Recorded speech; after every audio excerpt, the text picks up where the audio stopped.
quorum bell for 10 minutes.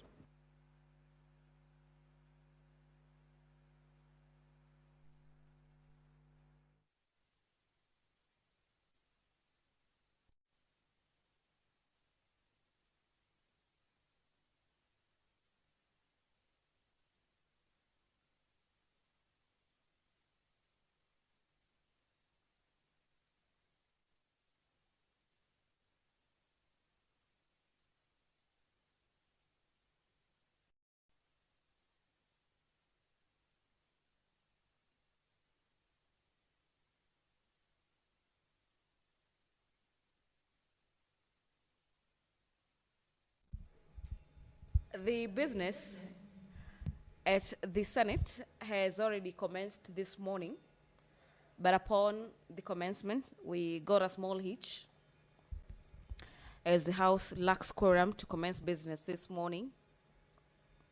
And so, due to that fact, the Speaker of the Senate, guided by the House standing orders on matters quorum upon the commencement of business, has directed that the quorum bell be rung for 10 minutes for senators to make their way into the chamber, those yet to do exactly that, to necessitate the House to have quorum.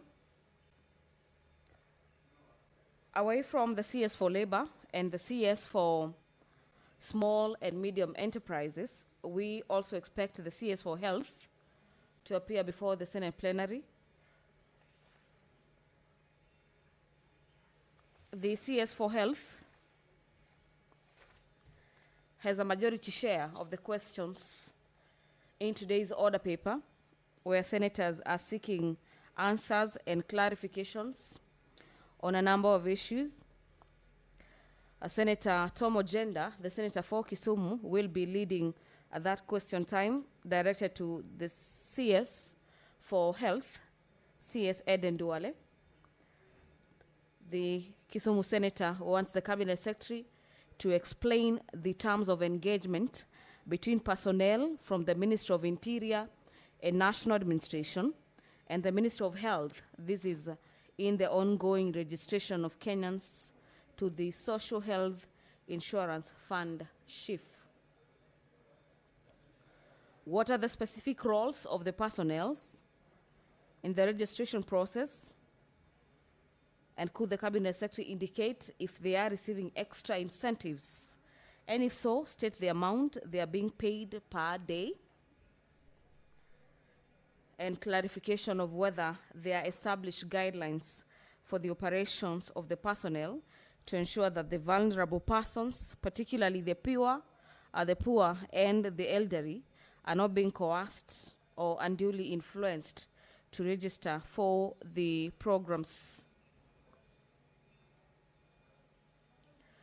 The senator for Nairobi, Senator Edwin Sifuna, will be asking the Cabinet Secretary for Health why the Edu Afya medical scheme, which provided comprehensive medical insurance for secondary school learners under the National Health Insurance Fund, NHIF, discontinued under the current Social Health Insurance Fund.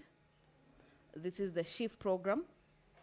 What measures and the reason for the government failure to provide last expense compensation for Mr. Elias Manjao, whose son, Master Robin Murimi Manjao, a Form 3 student at Kibra Secondary School, passed away on the 9th of September 2022.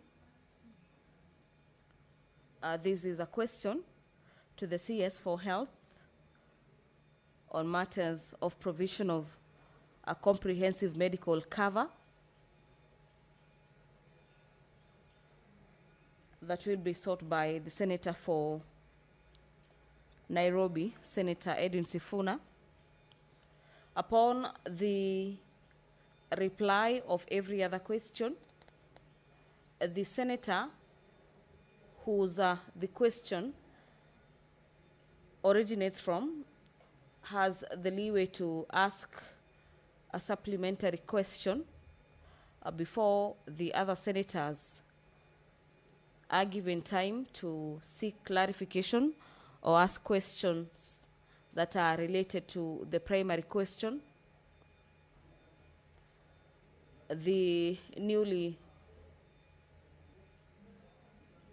enacted standing orders do not allow for the House to go beyond what is related to the question on the floor, but from time to time, as per the guidance by the Speaker, if the Cabinet Secretary is not able to provide answers to some questions, perhaps not related to the questions in the order paper, the Cabinet Secretary in question has the mandate and the leeway to seek to provide answers on some questions later.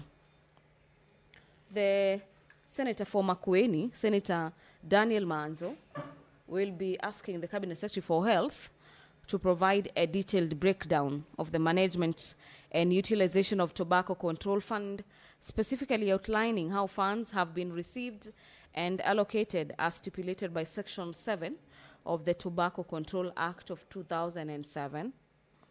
The CS for Health is required to provide information before the House on the measures that have been put in place to improve transparency and accountability in the administration of Tobacco Control Fund, how it plans to address the recent assessments indicating insufficient progress in the advancing tobacco control efforts in Kenya. This is in light with the influx of oral nicotine pouches and e-cigarette and such other products targeting the youth and children.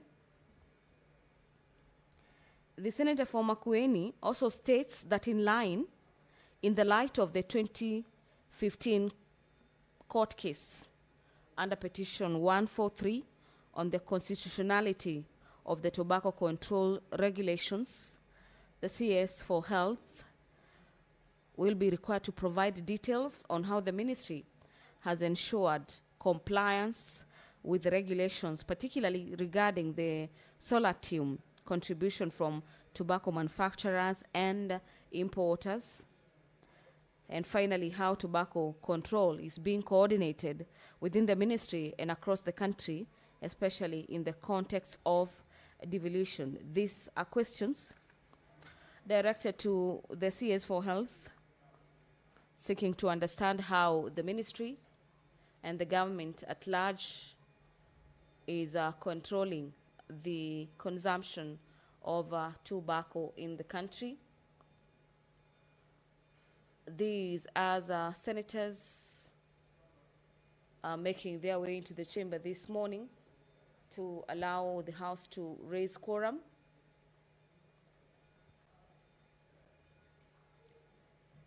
the indications are that the House has a balance of about 2 senators for that quorum to be attained, and immediately that quorum has been achieved, we will be handing you over back to the chamber this morning so you can follow up on this live proceedings streaming from Parliament of Kenya. Away from the questions directed to the Cabinet Secretaries, the Senate will this morning be debating a motion by the Senator for Taita Taveta, Senator Jonas Mwaruma, on the establishment of the National Teaching and Referral Hospitals in Kenya. In this motion, the Senator for Taita Taveta is seeking to have the Senate urge the Ministry of Health to establish national teaching and referral hospitals in the coast, eastern, northeastern, Nyanza, and western regions, to not only establish these referral hospitals, but to also fully equip them. This is a fully equipment of the national teaching and referral hospitals with modern medical treatment equipment, medical supplies and personnel. And finally, that the county governments do allocate more funds to the respective health dockets to facilitate the county level 5 and level 6 hospitals in order to enhance provision of critical health services, to reduce the demand of such services from the national teaching and referral hospitals across the country. So this is a motion that is seeking to lift weight from the existing referral hospitals by seeking the establishment of more referral hospitals in about 5 counties to ensure that Kenyans do quickly access health services. Allow me to hand over back into the chamber this morning. Do you have quorum now? Clerk, you may proceed to call the first order.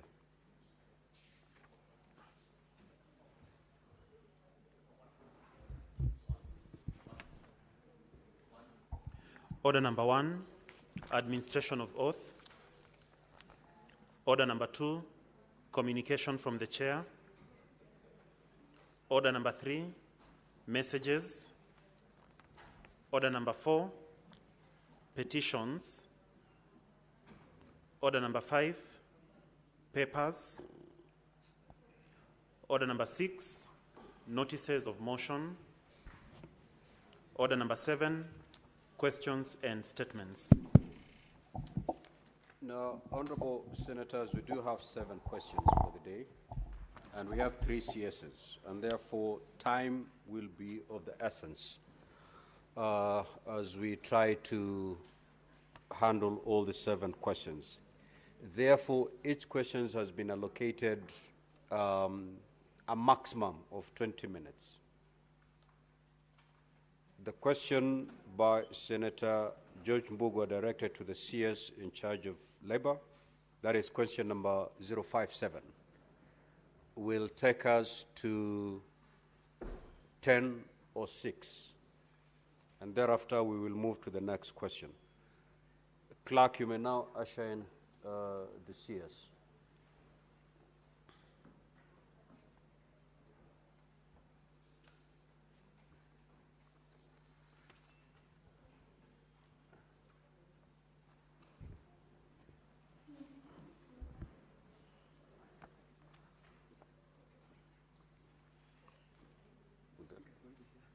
Honorable CS, welcome to the Senate.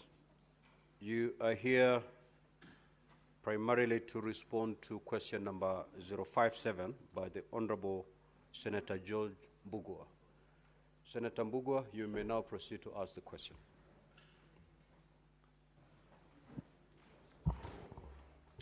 Thank you, Mr. Speaker.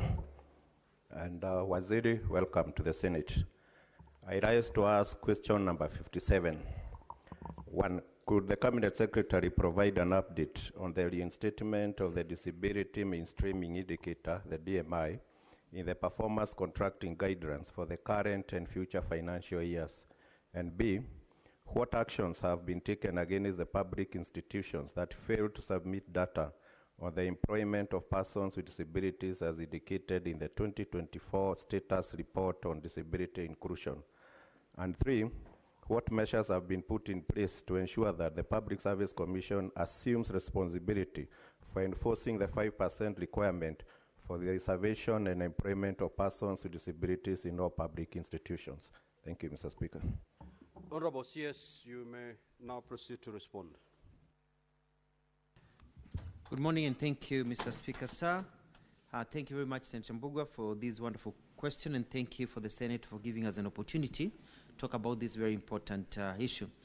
Before I read my written statement, I'd like to also congratulate Senator Christo Asigi for pushing and ensuring that we have a very good updated Disability Act. So it was very pleasing when we went to State House and the President assented to the Act.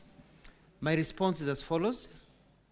The Ministry of Labor and Social Protection, through the State Department for Social Protection and Senior Citizen Affairs, is mandated to create and enforce policies that protect the rights, welfare, and dignity of all citizens, with a special focus on marginalized and vulnerable populations, including persons with disabilities. The government is committed to disability inclusion in the implementation of all its programs and has put in place policies and measures that are geared towards the improvement of livelihoods, economic empowerment, and for improved living standards of persons with disabilities, both at county and national levels. Mr. Speaker, sir, disability inclusion focuses on creating accessible, equitable environments in which individuals with disabilities can fully participate in the society. The ministry has made efforts to ensure that the disability mainstreaming indicator is reinstated. The State Department, through the National Council for Persons with Disabilities, acknowledges that the disability mainstreaming indicator was among 6 performance indicators retired from the performance contracting guidelines following the comprehensive review of the PC framework. The decision was informed by recommendations of the Stakeholders Forum, which resolved to reduce the number of cross-cutting indicators and retain only those directly linked to institutional strengthening and core mandate delivery. Despite its retirement from the performance contracting framework, Mr. Speaker, sir, the State Department for Social Protection and Senior Citizen Affairs, through the National Council for Persons with Disabilities, which is a specialist agency mandated by law to spearhead disability inclusion efforts in public institutions, has continued with the implementation of the indicator. The rationale provided for its retirement includes, and it's spelled out there, its anchorage in law, both the Constitution and the New Disabilities Act, the belief that inclusion is now mainstreamed in many institutions and can continue to be implemented without necessarily being tied to performance contracting. 3, the existence of other indicators such as national values and principles of governance, which have aspects of disability inclusion and which are also reported, and the absence of formal impact assessment on the effectiveness of the disability mainstreaming indicator since its introduction. However, the ministry, through the National Council for Persons with Disabilities, continues to engage the Office of the Head of Public Service and the Public Service Performance Management and Monitoring Unit to advocate for the reinstatement of the disability mainstreaming indicator in future performance contracting cycles. In the current financial year, this 2024-2025, the State Department for Social Protection, through the National Council for Persons with Disabilities, is undertaking an impact assessment of the disability mainstreaming indicator to demonstrate its effectiveness when it was in place and to highlight its continued relevance in driving disability inclusion within public institutions. There, Mr. Speaker, I may regress and say that it is important for us to have some form of evidence that will be able to convince others that this is important. Additionally, Mr. Speaker, sir, the State Department for Social Protection and Senior Citizen Affairs, through the National Council for Persons with Disabilities, is supporting ministries, departments, and agencies that have opted to continue reporting on disability inclusion indicators outside the performance contracting framework and is working with county governments to institutionalize disability inclusion through alternative monitoring tools tailored to their structures and priorities. I'm very pleased that during the assent of the Person with Disabilities Bill 2024, of which, Mr. Speaker, you are present, the President, His Excellency William Ruto, directed that disability mainstreaming indicator be reinstated back in the performance contracting guidelines, and we are very happy with that. While this ministry is actively advocating for the reinstatement of the disability mainstreaming indicator, we want to tell this House that there is need that the ministry that is in charge of public service and performance contracting, because they're the ones to include it. Ours is to lobby and say it is important, to follow the law, but they're the ones to carry out the presidential directive. And so it is good for the Senate to be able to ask them what steps are being taken for its reinstatement as per the presidential directive. Mr. Speaker, sir, let me now move to question B, about actions taken against public institutions that failed to submit data on employment of persons with disabilities. And my response is as follows. The 2024 Status Report on Disability Inclusion revealed that 50% of public institutions submitted data, that less than 50% submitted data on the employment of persons with disabilities, pointing to a significant compliance gap despite clear legal provisions requiring the same. Mr. Speaker, the State Department for Social Protection and Senior Citizen Affairs through the National Council for Persons with Disabilities, and the National Council for Persons with Disabilities has taken the following actions. One, we've been issuing formal reminders, which we issue to all MDAs of government, reiterating their legal obligations under the Act. Number two, which says that at least 5% of public sector employment opportunities be reserved for persons with disabilities. Number two, in a move to promote transparency and accountability, the names of institutions that failed to submit the required data were listed in the status report on disability inclusion 2024, thus creating reputational accountability and encouraging future compliance. Number three, initiated engagement with relevant authorities to explore possible enforcement measures for non-compliance, so that this is something that is ongoing, trying to lobby and ensure that others are told the importance of it and how to be able to enact this very important. And lastly, reviewing the feasibility of introducing mandatory disability inclusion, reporting in government performance frameworks to ensure structured follow-up and consistent monitoring. Mr. Speaker, sir, it is important to note that even though there are laws for certain limitations sanctioning government institutions, we are committed to strengthening. There's really no enforcement mechanism. There is a law that says if you don't do this, then this is the punishment that you're going to receive. So lack of that, you have to lobby people and tell them. So there's a weakness there in telling people that they need to do this. So C, measures to ensure the Public Service Commission enforces the 5% employment reservation. Mr. Speaker, despite, I'm on second paragraph, despite this legal foundation that is listed up there, the law does not explicitly assign enforcement authority to a single entity, creating a gap in accountability. As a result, the State Department for Social Protection Senior Citizen Affairs, through the National Council of Persons with Disabilities, has proactively initiated a multi-pronged approach to address this gap and ensure that the Public Service Commission assumes a stronger enforcement role given its constitutional and operational oversight of public sector recruitment. And the following measures have been undertaken. One, the Ministry has formally engaged the Public Service Commission to issue circulars requiring all ministries, departments, and agencies to submit disaggregated employment data, specifically indicating the number of persons with disabilities that are employed. This forms the basis for accountability and tracking progress. And second, a structured partnership between the Ministry and the Public Service Commission is currently under exploration to, one, conduct joint disability inclusion audits in public institutions, monitor progressive realization of the 5% employment threshold, and integrate disability inclusion indicators into performance appraisals of accounting officers and HR managers in the public sector. There is ongoing work to integrate disintegrated employment data within the Unified Human Resource Information System and to establish linkage with the National Council of People with Disability database for real-time compliance monitoring and cross-verification.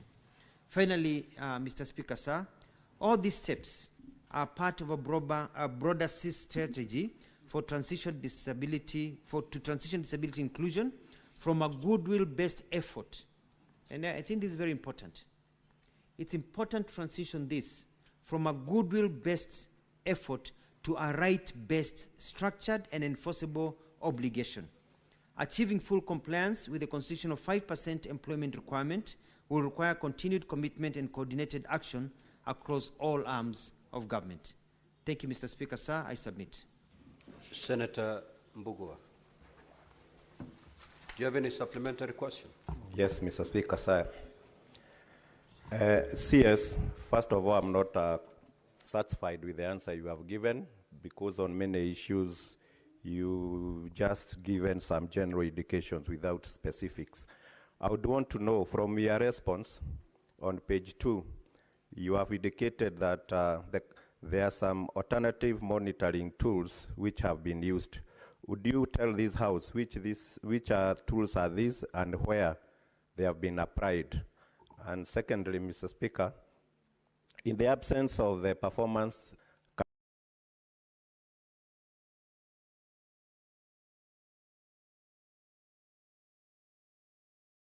just tell this House how his department, his ministry has been monitoring the inclusion status of the PWDs. Thank you. Honorable CS, you may proceed to respond. Thank you, Mr. Speaker. So I'm going to request the indulgence, Senator Mbugua. Just the second question, I missed the last bit with indulgence. In the absence of the performance indicator, how has your ministry been monitoring the inclusion of persons with disabilities in all sectors, as your ministry is mandated to do? Thank you.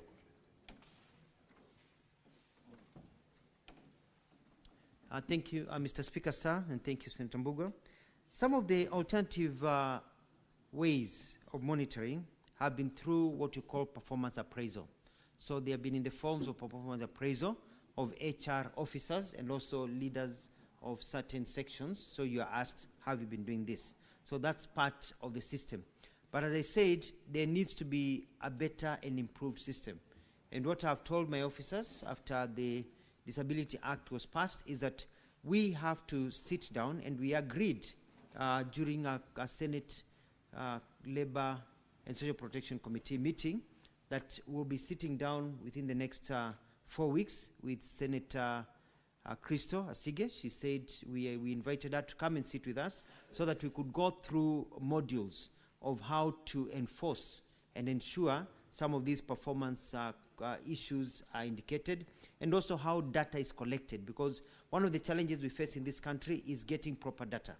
And you find that there is no proper system of even telling us how many disabled people there are, people living with disability rather, they are living in our country, because it is not very good research that is done. So we need to agree on a tool. One of the tools that is used is called the Washington model, a Washington tool that is actually removed from our cultural experience. It's a tool that is being used that we've borrowed heavily from the West. We have to come up with our tool. So I want to assure this House and Senator Mbugua that within a very short time, we will come up with proper systems, not only for the public service, but also for the public sector. Because the public service may be complying, but the private sector may not be complying. The other thing you asked us about what performance indicators have we been using. I think I've answered that in the first question. It's been a challenge. When I got to this ministry, I found that there are a lot of things that are in theory that are not implemented. And I think that's the challenge we have with the public service all over the world, and especially in this country. There are a lot of things are put in theory, and they're in books, but they're not implemented. So it's part of the process that we are going through. Thank you, Mr. Speaker. Senator Muma. Thank you, Honorable Speaker, for giving me an opportunity to ask a question. Honorable Speaker, I want to begin by declaring interest. I am a parent of a person with disability, so I take these issues very seriously. Honorable Speaker, indulge me also for just a minute to say that I have read through this question very carefully, and I'm afraid it's very underwhelming. The CS has not responded. The CS is scattering around. He is vague, trying to justify why an indicator has been removed, talking about beliefs, not giving any statistic to show that he has the competence as the department related with matters on disability to guide on the questions that he's been provided. There are many questions I could ask, but I'm allowed only one. I would want to know which tools has the ministry used to guide them in measuring disability inclusion, since you say your department has continued to use the indicator while the other MDS are not using it. Which tools are these, and can you submit this tool to us? Senator Boni. Thank you, Mr. Speaker. Mr. Speaker, I would like to draw the attention of the CS to the figure 5%. Going by the example in this House, the House is expected to be properly constituted when we have at least two senators who live with disability. The Speaker would never start the House unless that provision was made. In your case, it is 5%. Listening to you, you are giving the country the go-round, whiling and talking about circulars and all manner of things that you have said. This failure by yourself and your ministry in this issue of 5% is a reflection of your failure in the employment of our youth outside the country.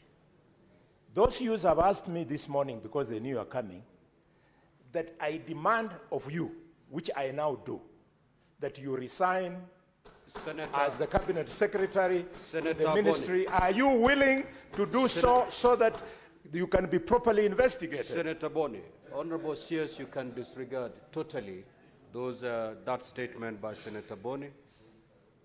Just disregard that statement. It's got nothing to do with what has brought you before this House.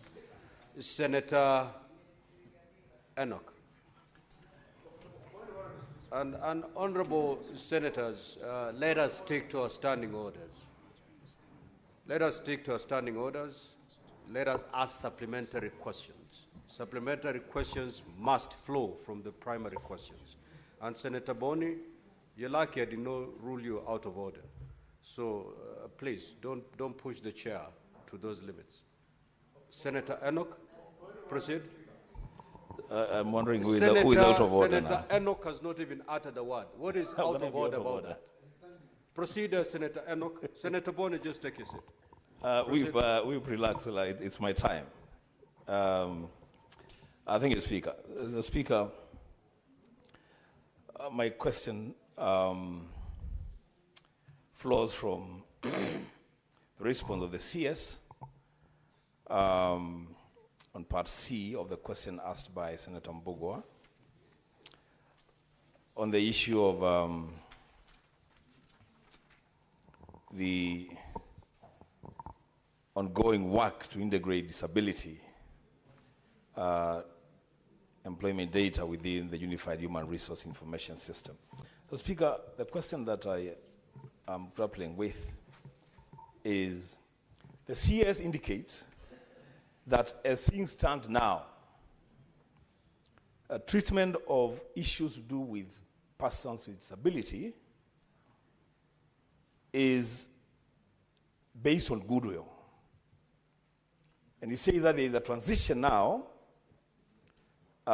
towards rights-based structure and forcible obligation to persons with disabilities. So, Speaker, I want to find out from the CS whether it is the position of the government that, in fact, the inclusion of persons with disabilities, so far, because what he talks about is a transition, so far, it's a goodwill issue and not a matter anchored on the Bill of Rights in Chapter 4 and Articles 41 and 54 of the Constitution. I thank you, Mr. Speaker.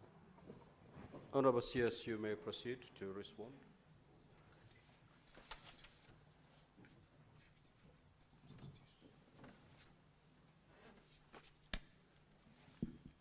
Thank you, Mr. Speaker, sir. Senator Muma, thank you for your question. And I'm aware, I think we've had this conversation about you have more experience than most of us. Mr. Speaker, sir, what we've been doing and what I found the ministry has been doing is that we have been trying as much as possible to use the tools that are given to human resource agencies when they're employing. And that is in terms of we look at what is the percentage of people with disability in their companies or in the institutions based on the employment data that they provide. And so it's about accountability and access of that information. Number two is also looking at procurement, because, for example, the law is very clear that a certain percentage needs to be given, of government procurement needs to be given to people living with disabilities. So we've been also tracking to find out whether that is accurate and how it is being done. as I said earlier on, Mr. Speaker, the act that we had was weak, but the new act gives us more tools and an ability to do even better. And I want to thank Senator Keogh for pointing out, because this is where the dichotomy has been. It's like we've been put in a place whereby we are asking people to do things, but there is no enforcement mechanism. There is nothing that can be done to somebody when they don't do it. You know, there is no law, but now we have a law now, and you know, this Article 54 of the Constitution is very clear about some of these things. Mr. Speaker, I'd like to also point out that we have to be innovative, and I'll be issuing directives very soon as the guidelines, and also bringing some, some ideas here to this House to be able to help us. For example, when I served as the governor of Machakos, we issued a notice and had all supermarkets and buildings compliant with the law. And woke up one day and we shut down a lot of buildings. And we closed, shops, supermarkets, and people complied very well. But you see, that was just because it was something that was very important to me and my government at the time in Machakos. But we want to make this a national issue. For example, if you are hard of seeing, for example, like visually impaired, like Crystal, Senator Crystal, and you go into a building, other people will find out where you are going because you have to ask somebody to push the button of the 3rd or the 5th floor for you. Whereas, like when you go to other countries that have been, when on my government trips, you find that all the lifts have braille. So you can just touch and know where you're pushing. And when you're inside the lift reads out the floors so that you know the next floor is yours, and the lifts have opened. So we're getting there. But these are things that we can't just let the private sector and the public sector do it under goodwill. So we'll be giving directives as government and saying these are things that are expected. Ramps have been well enforced all over. But there's a simple thing, Mr. Speaker, sir. And I like the point that Dr. Senator Halwale talked about how this House has ensured that people living with disability are included and part of this House. If you're in a wheelchair, members of this House, if you're in a wheelchair and you want to do a banking transaction and you want to go to an ATM here in Nairobi, in a wheelchair, you'll not be able to transact. You'll have to ask somebody to help you, because the ATMs are made for people who are standing, able-bodied people. Majority of people on wheelchairs cannot reach that ATM. So we need to do like what they have done in Australia, they have done in England, they have done in many countries, also have ATMs that also consider the lives of people who are living with disabilities. Thank you, Mr. Speaker. Now, honorable senators, we need to conclude it at that.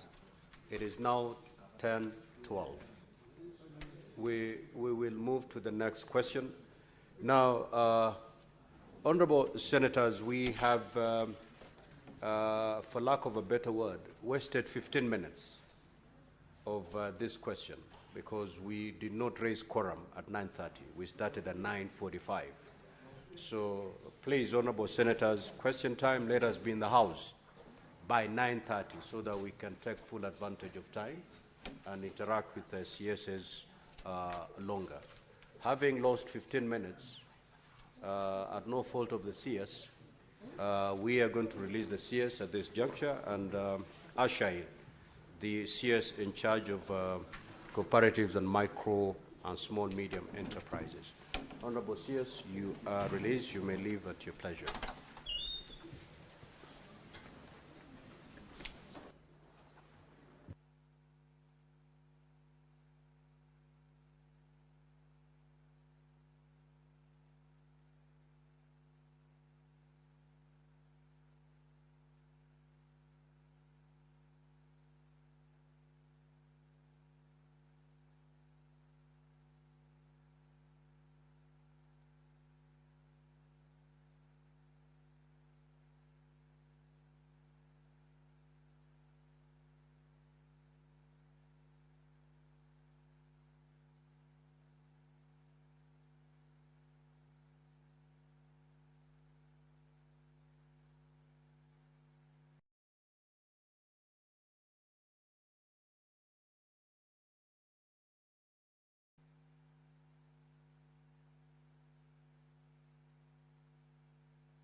Clerk, do you have the Honorable CS? Are we ready? Yes, sir. Order, Honorable Senators. The CS in charge of cooperatives is in the Senate, is in the House. Kindly take your seats so that we proceed.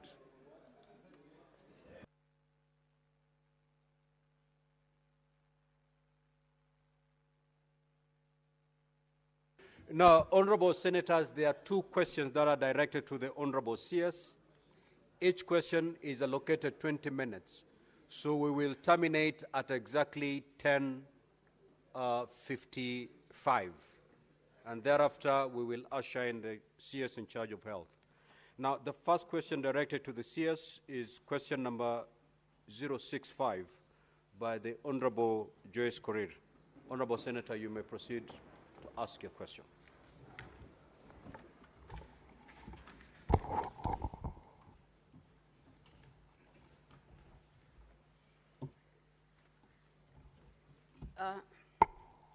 Thank you very much, Honorable Speaker.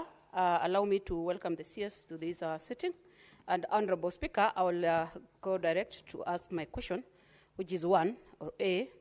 Could the Cabinet Secretary outline the existing or new initiatives aimed at supporting women entrepreneurs to start and grow businesses? B. What steps has the ministry taken to raise awareness among marginalized and unprivileged women, particularly those in remote areas, and availability of funding support for women entrepreneurs? C, Honorable Speaker, is what has been the impact of the Hustler Fund on women entrepreneurs, and how can it be enhanced to further promote women-led enterprises? Finally, Honorable Speaker, what economic barriers do women face in accessing financial resources, and what strategies has the ministry adopt to address and remove these barriers? Thank you, Honorable Speaker. Honorable CS, you may now proceed to respond. Yeah, thank you, Mr. Speaker, sir. I wish to respond to question number 065 by the nominated Senator Joyce Korir as follows. For A, Honorable Speaker, the ministry through the state agencies has implemented multiple existing and new initiatives that are inclusive to women, youth, and persons living with disabilities, marginalized and minority groups to start or expand their businesses. The first one, Mr. Speaker, the Financial Inclusion Fund, popularly known as the Hustler Fund, offers accessible and affordable credit to all Kenyans, including women entrepreneurs, through personal loans, group loans, and bridging loans products. To date, the fund has served over 25 million Kenyans across the country through the digital lending platform using both feature, Mulika Mwizi and smartphone, to date dispersing about 70 billion, with women accounting for 48% of the total beneficiaries. The Hustler Fund credit model is inclusive, requiring no collateral or credit history, thereby enabling women with limited financial background to access the funding. Number two, Uwezo Fund, another flagship program, was established under the Public Finance Management Act 2012 to provide interest-free loans to loans, business training, mentorship, and market linkages to women, youth, and persons living with disabilities. At the constituency level, the fund has so far dispersed over 5.3 billion to 53,596 women groups across all the 290 constituencies. In addition, the WESO Fund has rolled out Wakesha Kasi Maju product, which we were working closely with the Ministry of Labor to support the labor mobility, where we are giving loans up to 200,000 Kenya shillings to successful applicants of the labor mobility program to support their air tickets, visa, and other attendance costs at zero interest rate with a one-off management fee of 8%. Number 3, the Kenya Industrial Estates has also provided over 464 million to affordable credit to 1,303 women entrepreneurs between the financial year 2019 to 2020 and 2024 to 2025 period. In addition, the Kenya Industrial Estates supports entrepreneurs' capacity building, industrial incubation, where 73 women-owned enterprises are currently on incubation in its facilities. KIE is also training hundreds of thousands of women in leadership, financial literacy through partnerships such as with the Stanbic Kenya Foundation and University of Nairobi Women Economic Empowerment Hub. Number 4, the Micro and Small Enterprises Authority, MSEA, has undertaken a wide range of intervention. This includes construction and equipping of the constituency industrial development centers, CIDCs, that currently accommodate 2,994 women entrepreneurs. It has facilitated over 4,540 women-led businesses to access markets through trade fairs and exhibitions, and disputed model equipment over 805 women entrepreneurs. In addition, tens of thousands of young women have been supported through the Kenya Youth Employment Opportunities Project. Number 5, in addition to that, the new National Youth Opportunity Towards Advancement, NYOTA, and the Kenya Jobs Economic Transformation Gadget project being rolled out this financial year targets both youth, who majority are young women, for economic empowerment through grants, training, and access to commercial infrastructure and market linkages, thereby strengthening women's participation in high potential value chains. For number B, Mr. Speaker, to ensure that women in the marginalized and remote areas are aware of available funding opportunities, the ministry is spearheading outreach and awareness initiatives through a multi-sectoral approach involving other ministries, departments, and agencies, development partners, and private sector players. Honorable Speaker, the ministry has put in place a robust MSME ecosystem to ensure development, growth, and scalability of MSMEs. Whereas there are many existing interventions from government and private actors, their effectiveness has tended to be undermined by the silo manner of operations. The ministry has embraced the multi-sectoral approach to coordinate the sector and create more synergies and opportunities for leveraging the focus on MSME development. As a result, the ministry has established a public-private sector MSME dialogue known as MSME Connect.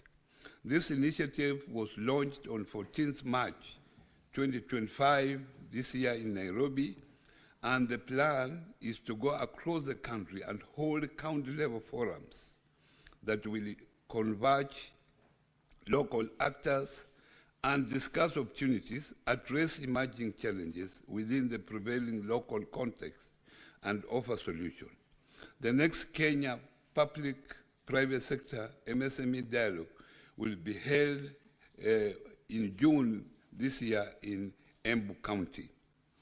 Honorable Speaker, the ministry is embracing joint outreach programs through the SAGAs while working together with the county governments and national government administrative officers and respective officers to provide a comprehensive sensitization program that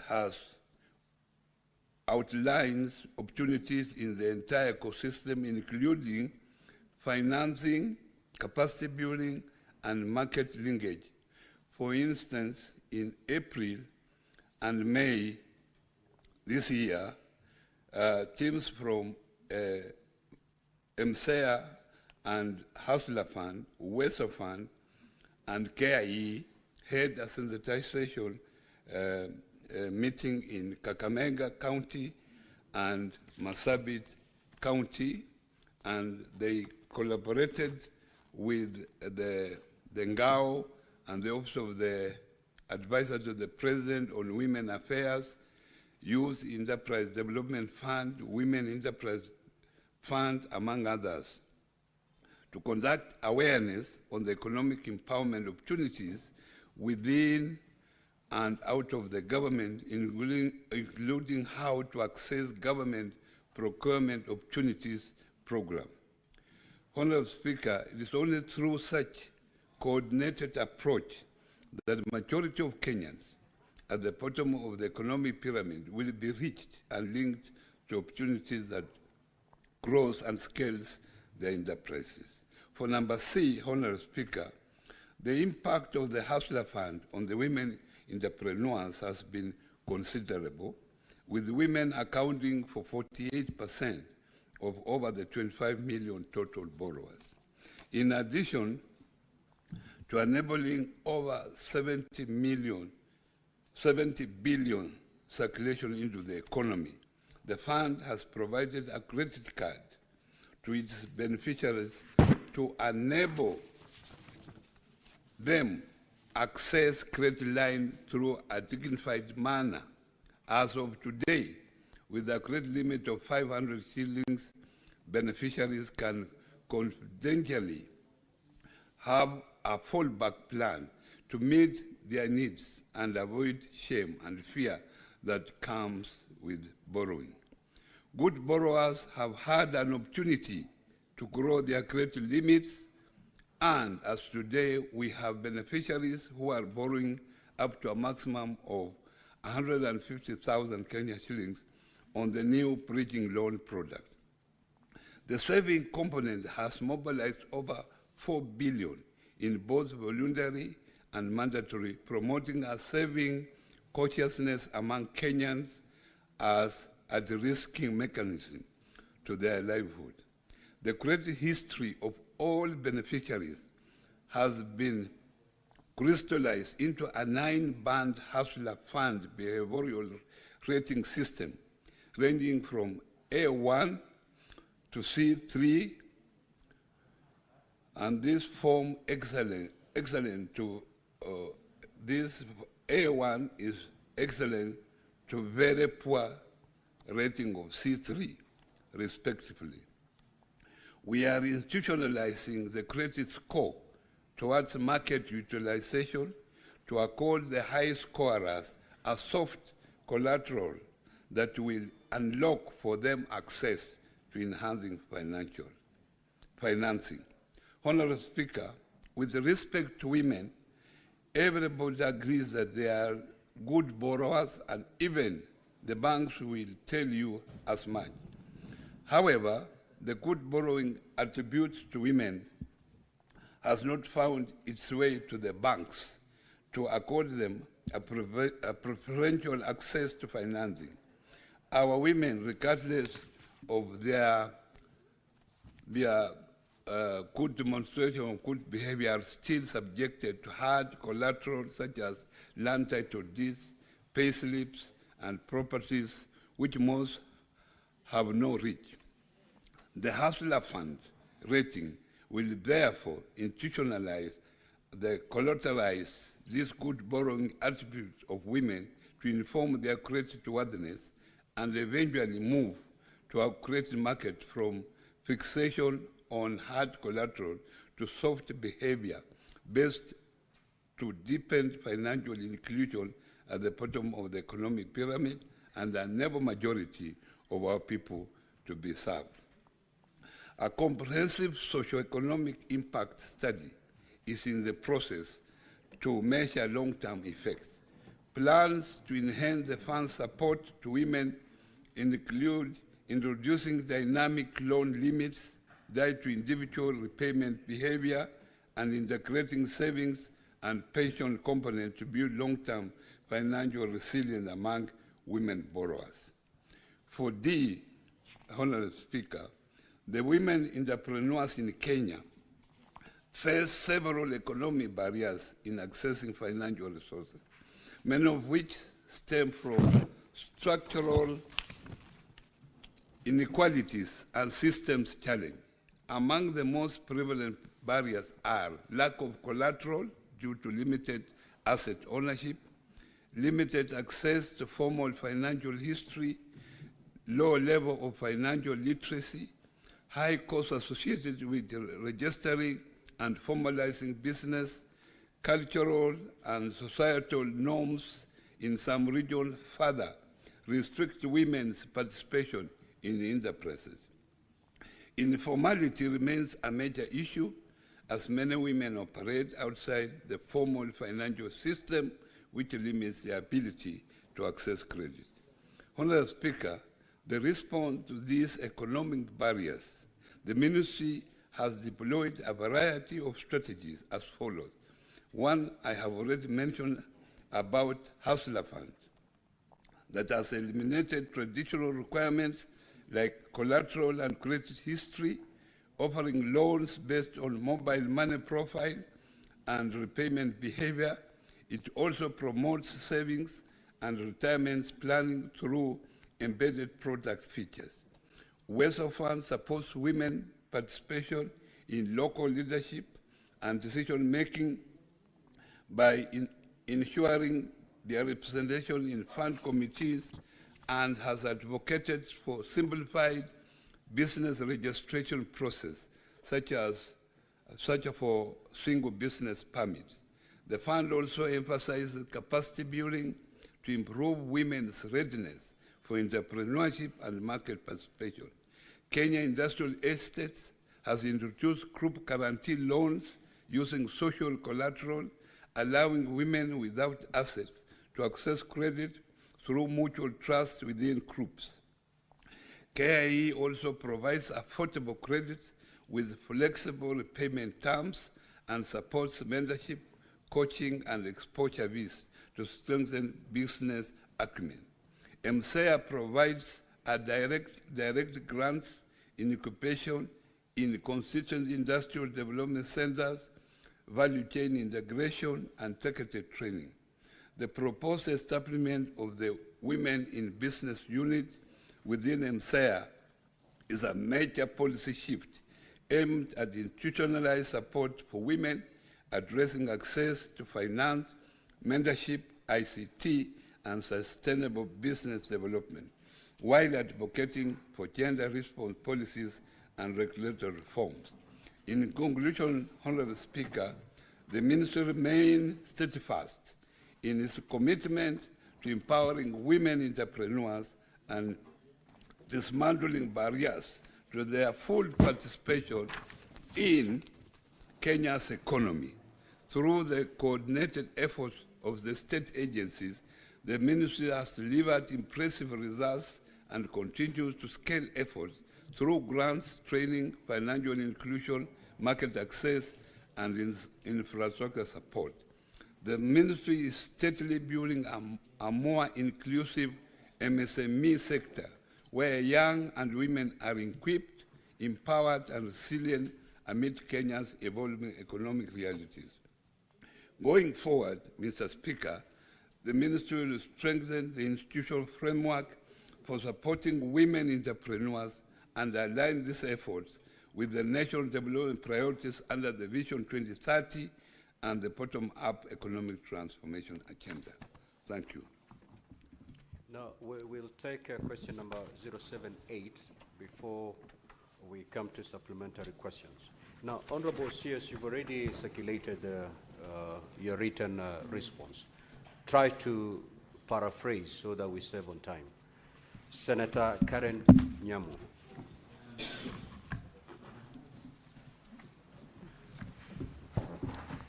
Thank you, Mr. Speaker, and welcome to the Senate, Honorable CS. I have 3 questions.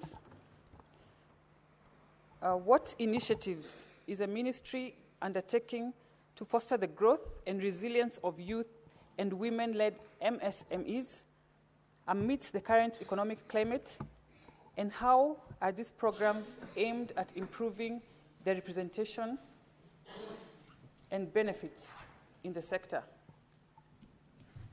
Could the Cabinet Secretary indicate? Honorable CS, you can take your seat before.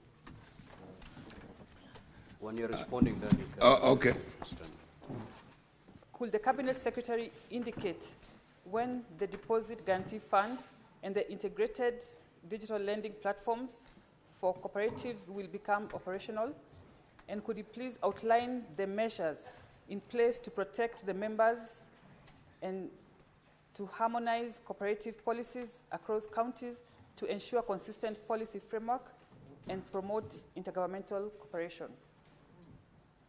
What measures are being implemented to ensure timely remittance of members' contributions to savings in SACCOs, especially in light of persistent financial mismanagement that, according to the government, has resulted in Kenya shillings 600 million in unpaid SACCO deductions from county governments and universities? Thank you, Mr. Speaker. Honorable CS, you may now proceed to respond. Mr. Speaker, I think the first question that the member is asking, I've really responded to it. If she looked at my detailed response, that was fairly comprehensively covered. The issue of remittances to the SACCOs and other cooperatives, especially from the employers, this has been a challenge. And this has mainly affected county governments and universities. Those are the 2 major culprits within the government ecosystem that has frequently defaulted on remittances of members' deductions. As a ministry, we have very limited powers. The only powers that we have is for the Commissioner of Cooperatives. Commissioner of Cooperatives to write to them, to plead with them, to make a contribution. And secondly, he has also the powers to conduct the banks of those who are defaulting to actually make sure that they remit their deductions. But sometimes the banks' hands are also tied, because if there are no remittances, then the banks have no money in their accounts to make the remittances. However, we have now the cooperative bill before the Senate, and we have outlined some of the ways that we need to institute so that members' remittances actually reach the SACCOs as required, where we involve even the control of budgets in case of remittances for the county government, and also even involve the treasury on the same. Now, Senator Karen, you'll have an opportunity to ask 2 questions. And then also Senator Joyce Korir, you have an opportunity to ask 2 supplementary questions before I give your colleagues the floor. We start with Senator Joyce Korir. Yeah, thank you very much, Honorable Speaker. I don't have any supplementary question, but just to thank the Honorable CS for a very elaborate answer that he has given. And I just want to say that, Honorable Speaker, a number of issues that has raised, I think, answers the questions that was lingering in my mind. Otherwise, I want to say thank you and most welcome. Senator Karen. Mr. Honorable CS, you have indicated that 25 million Kenyans, translating to 48% of Kenyans who have borrowed from the Hustler Fund, are women. I would want a detailed, more detailed information on those loans.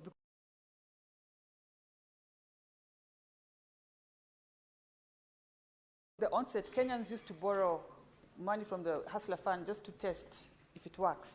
And a lot of these loans were 500 shillings, maybe amounts that do not translate to the kind of empowerment that we're looking for the women.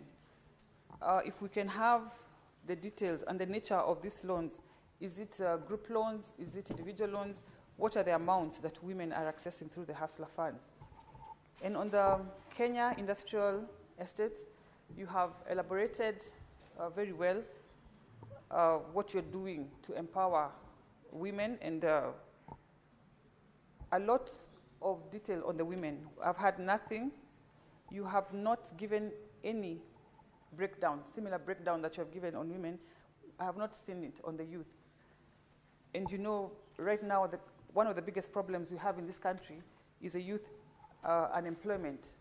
And these are some of the channels where youth can be useful in the economic activities.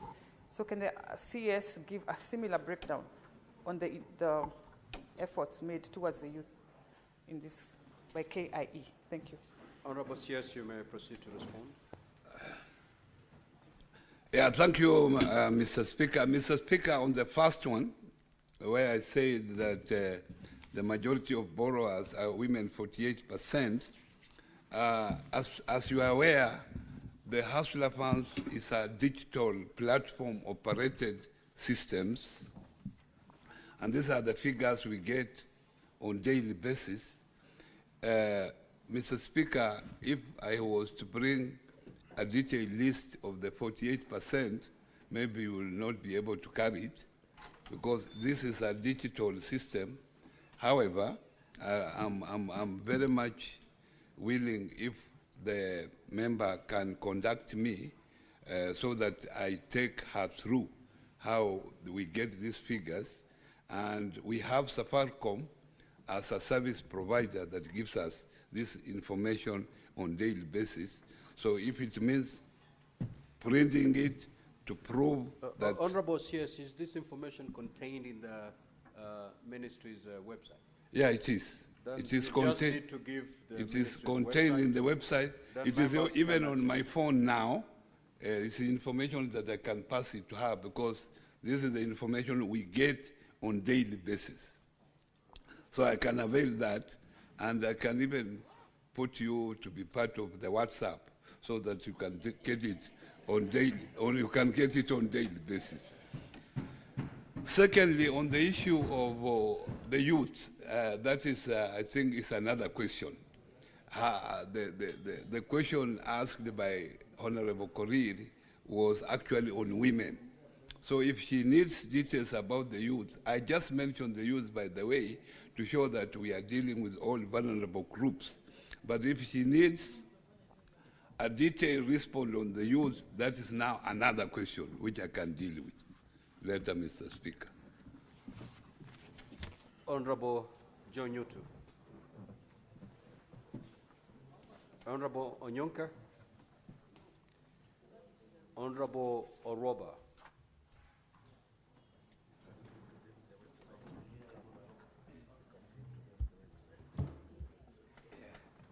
Thank you, Mr. Speaker. I have a supplementary question on the issue of availability of funds to youth and women. And in your response, Waziri, you have said that in addition, the Uwezo Fund has rolled out a Wezesha Kazi Maju product to support the labor mobility, where you're giving loans of up to 200,000 with 0 interest rate and 8% management fee. My question would be, how many people have successfully gotten these 200,000 loans? And how many of those who have been given the 200,000 are actually abroad working as we speak? Senator Moses Kajwang. Mr. Speaker, I'd like to welcome the expert to the Senate. He has talked about two initiatives. He has talked about the National Youth Opportunities Towards Advancement, NYOTA, and the Kenya Jobs Economic Transformation Project, KJET. Mr. Speaker, the CS indicates that they are being rolled out this financial year. Whereas Kenyans are aware of the Hustler Fund, the pros and cons, and the Uwezo Fund, KJET and NYOTA are not very well known amongst Kenyans. Can the CS confirm whether it is possible to use these honorable senators as promoters and mobilizers for KJET and NYOTA? Because they aim at empowering and providing grants to young people at the grassroots. Now, can the CS also confirm that they will not also be using the networks of CDF and networks of county governments, which already have their funds? These senators are available, they are ready, they have networks across all polling stations in their jurisdictions. The CS could consider using the members of this House to promote and to roll out and to mobilize these two grants. Thank you, Mr. Speaker. The Honorable Sifuna. And Honorable Senators, you shall refer the CS as the Honorable CS and not by any other name. I don't know why that directive is being given immediately. I take the mic, but I'll take it in stride. Honorable Speaker, you know, in his other life, the Cabinet Secretary and I used to agree on how this Hustler Fund needs to be treated. As of September of 2024, data from that ministry indicates that the default rate was up to 58%.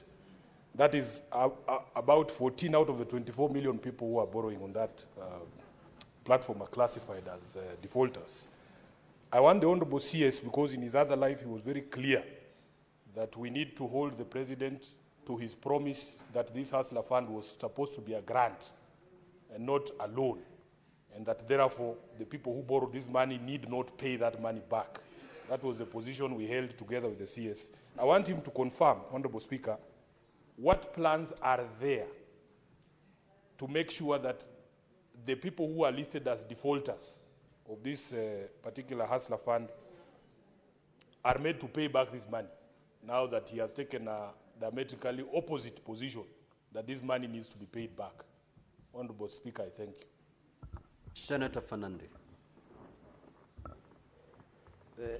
Thank you, Mr. Speaker, sir, and I want to welcome the Cabinet Secretary to the Senate and be proud that if this is the kind of leaders from Mulembe Nation, led by Oparanya and Kalwale, then the Mulembe Nation is in safe hands.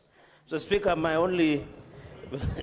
Mr. Speaker, I really want to ask from my brother CS, in this Hustler Fund package, what should be the aspect in ensuring that upcoming cooperative societies like Kipsiele Cooperative Societies, Cheptarit Women's Star, Kapsaos Coffee Cooperative, Kapkulumben Cooperative Society, Lesos Farmers Cooperative Society, and Kabunyeria Farmers Cooperative Society, among others in Nandi County, is there a specific package that the Hustler Fund can give to these cooperative societies so that, Mr. Speaker, it can jumpstart and ensure that we don't only capture societies and youth groups and women groups in Nairobi, but also the people from the, what we call under the president's agenda of bottom-up economic model, Mr. Speaker. And I want to ask the CS not to fear Sifuna. Sifuna was told off by Raila over the weekend, Mr. Speaker. Honorable Senator Fernandi. Honorable Senator Fernandi, you are out of order. Okay? And I'll give you your first question for the day. Senator for Kericho, the majority leader. Thank you, Mr. Speaker. I have a question with regards to the financial inclusion product, which the Cabinet Secretary responded to in this first part of the question, otherwise known as the Hustler Fund. And for the record, to the best of my knowledge, the President never promised a grant. Please, Speaker. Senator Fernandi. Senator Fernandi, you're out of order. And you proceed in that manner, I will have to ask you to leave the House. Proceed, the majority leader. Thank you. The people who promised 6,000 one-off as a grant, Mr. Speaker, are known. Hustler Fund, Mr. Speaker, and the minister is here, will confirm to us from the get-go, everybody who borrowed knew that the scheme is that you borrow, pay, you build a credit history, and are able to grow your limit. The question that I have for the Cabinet Secretary, Mr. Speaker, is if we can have a record, you can provide it now or later, of what is the approximate number of Kenyans that borrow on a daily basis currently, Mr. Speaker, and that are active on this platform, so that we are able to know how they are able to achieve this figure of 70 billion. Mr. Speaker, that's not a small amount. In fact, there are only 2 or 3 banks in this country that can lend out such a similar amount out there. Therefore, it will be important for this House to know how many ordinary citizens borrow and pay on a daily basis from the Cabinet Secretary. I thank you for this chance. Senator Beatrice Akinyi. Thank you, Honorable Speaker. I welcome the CS and our senior brother once more. My question is, Honorable Speaker, to the CS, what percentage of the funds lent, especially of the Hustler Fund, has become bad debt? And Honorable CS, now that we are in broad-based, is it possible that you can pay the 6,000 shillings that was promised to Kenyans as in our manifesto? Thank you. Senator Miraj. Senator Miraj. Order, honorable senators. Senator Miraj, proceed. Asante mstahiki Spika, na mimi nimkaribishe waziri na nimpongeze kwa kufika kwa wakati. Swali langu kwake ni kwamba kuna jinamizi jipya limechipuka katika taifa letu la Kenya, jinamizi la watoto wetu kuweza kucheza kamari. Na kuna ushahidi ya kwamba pesa nyingi zinazochukuliwa katika mifuko hii ya hazina za fedha inaenda kutumika katika hali ambazo sizo za malengo ya hazina hizi za fedha. Je, kuna mikakati gani katika wizara yetu kuhakikisha kwamba tunafuatilia utekelezaji wa ruwaza wa hazina hizi za pesa? Nikimaanisha kuna mikakati gani ya kuhakikisha kwamba pesa zinazochukuliwa zinafanywa biashara na zinastawisha vipi uchumi wa serikali kama ilivyokuwa malengo ya rais wetu wakati alipokuwa anataka kuweka hazina hii ya fedha, ili tuone kwamba kuna sera ya kuona kwamba anayechukua hizi fedha anaenda kuyafanyia yale malengo ambayo anaombea na haendi kutumia kwa mihadarati na hata kujiingiza katika jinamizi la kamare. Asante Mheshimiwa Spika. Senator Eddie Oketch. Mr. Speaker, thank you for giving me this opportunity. My question is also on the same Hustler Fund, and because the CS in charge now is an expert from ODM, has the ministry done a legal impact assessment of the Hustler Fund, Mr. Speaker? Because it seems to me that we don't know where this ASLA fund is being invested, and we don't know who are borrowing this ASLA fund. Is there even intention by the ministry to publish a proper impact assessment of areas that this money has gone, which people have borrowed, and to what extent have they transformed their business, Mr. Speaker? Because, Mr. Speaker, where I come from, one of the people I hoped would have borrowed from this FASLA fund, Mr. Speaker, is the border border industry, which we are given to be about 1.5 million people in our borders today, Mr. Speaker.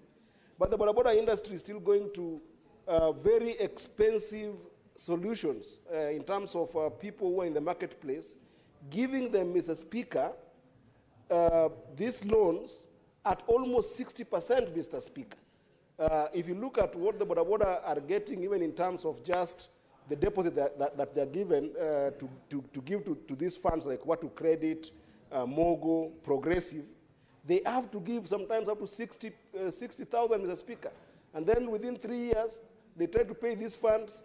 The border border is depleted, is depreciated, but then they don't have even the border border itself, Mr. Speaker. So who are these people borrowing from ASLA fund? Who are these ASLAs? Can the minister table to us at the right time an impact assessment that is legally done as an expert that he is from ODM to show the country what has happened in that ASLA fund? Senator Mgatana. Thank you, Mr. Speaker.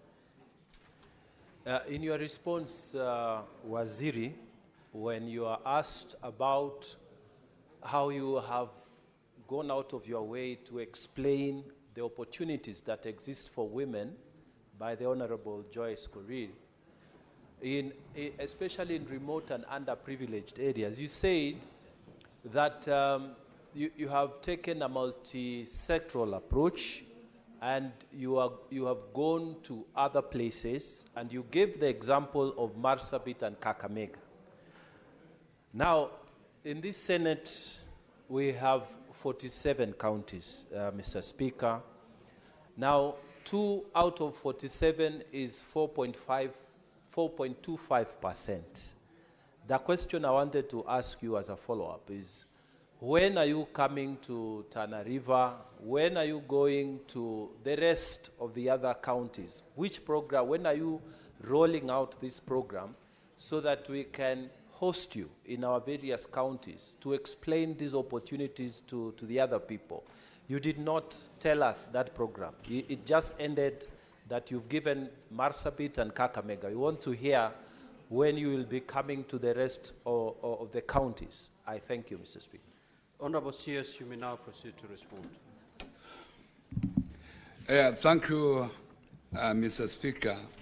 And Mr. Speaker, before I answer the supplementary questions, I think members are very much interested in the Hustler Fund. And I want to commit myself, Mr. Speaker, that you can set aside time that I can come and meet the members out of the normal session so that we are able to explain in detail how Hustler Fund is working and how it can help the members, also the members, your members from your constituencies who helped you to come to this house. So if you will give me that opportunity, I will avail myself, Mr. Speaker, to do that. But on the issue of labor mobility, we are working with the Ministry of Labor, and I saw the Cabinet Secretary in charge of Labor was here. We are working, and our role is actually to provide finances. So the entire selection, the entire identification of the opportunities that are there overseas is the responsibility of the Ministry of Labor. So as soon as they identify those particular people, they just forward a list with the documents, necessary documents, to prove that these people actually have got a job overseas and they have the necessary documentation to travel and they have letters of appointment, then we facilitate them. So far, we have facilitated 200. Order, honorable senators.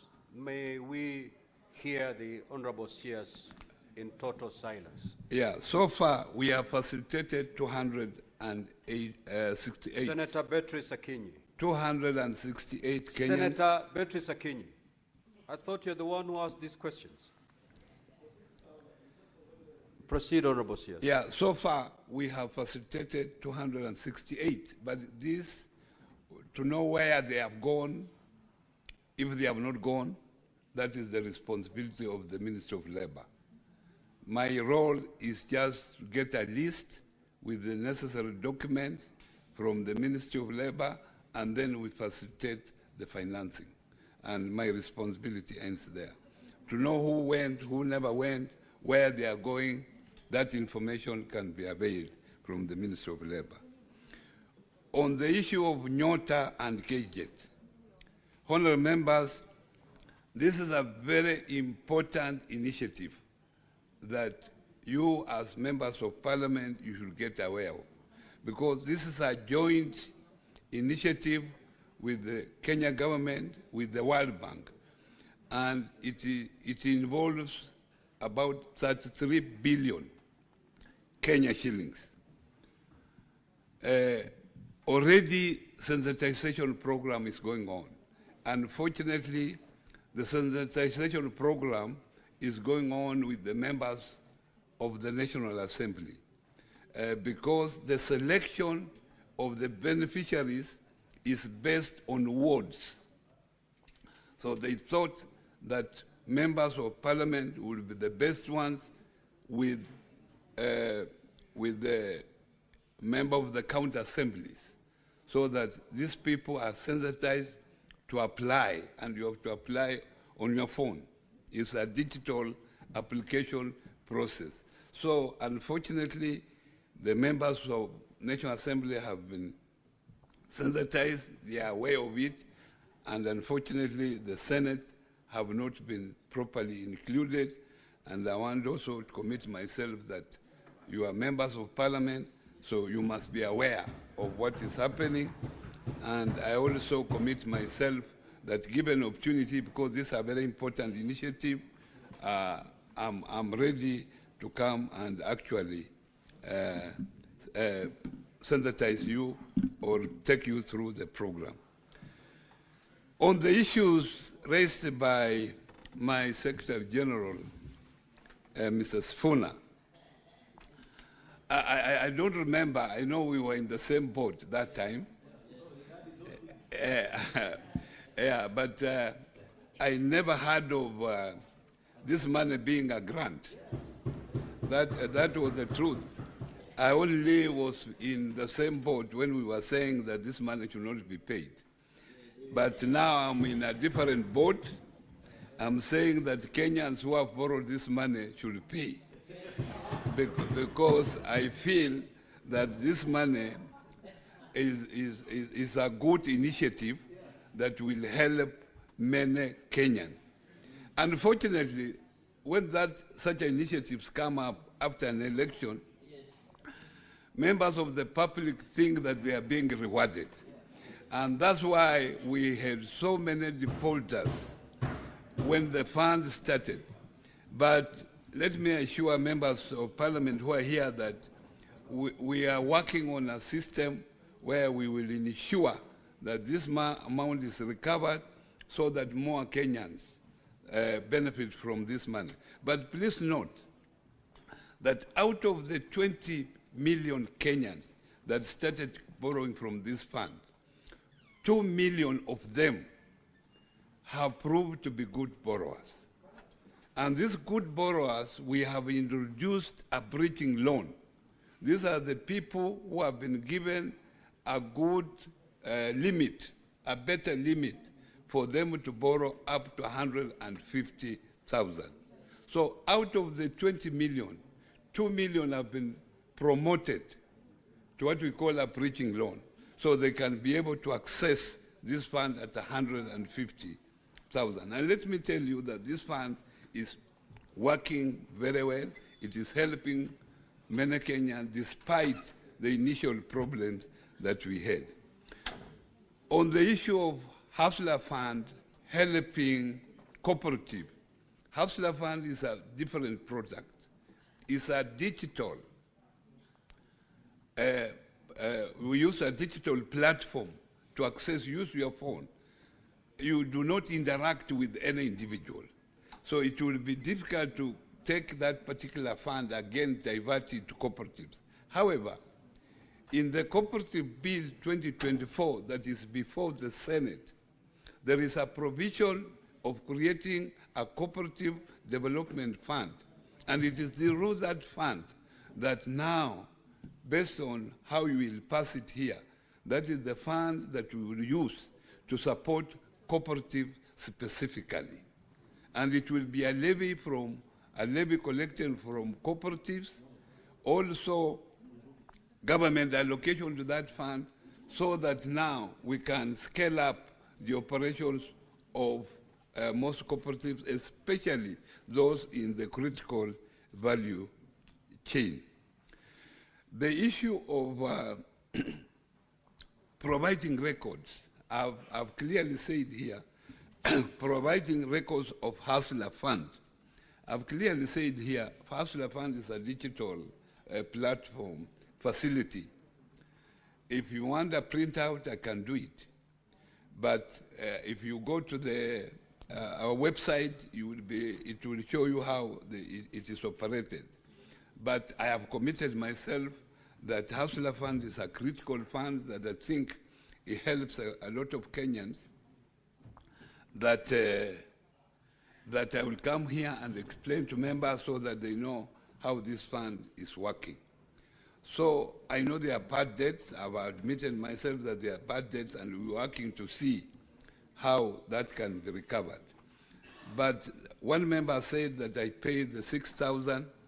6,000 was a promise by Asmio, and as you know, Asmio lost the election, so maybe you organize yourself so that if Asmio comes into power, if they have a chance of coming into power, then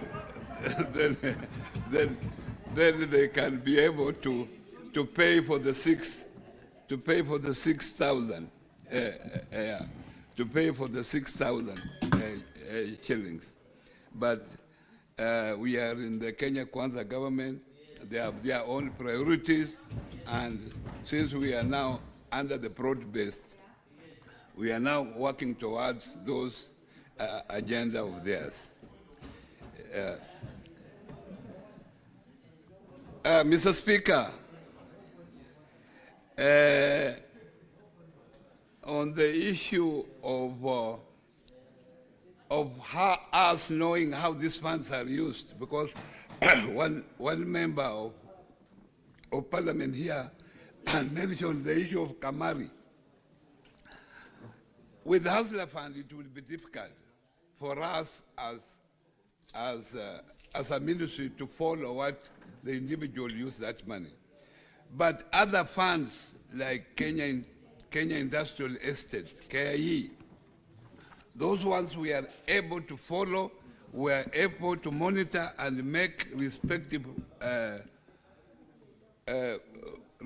reports, because this is targeted money to make sure that it is given to entrepreneurs.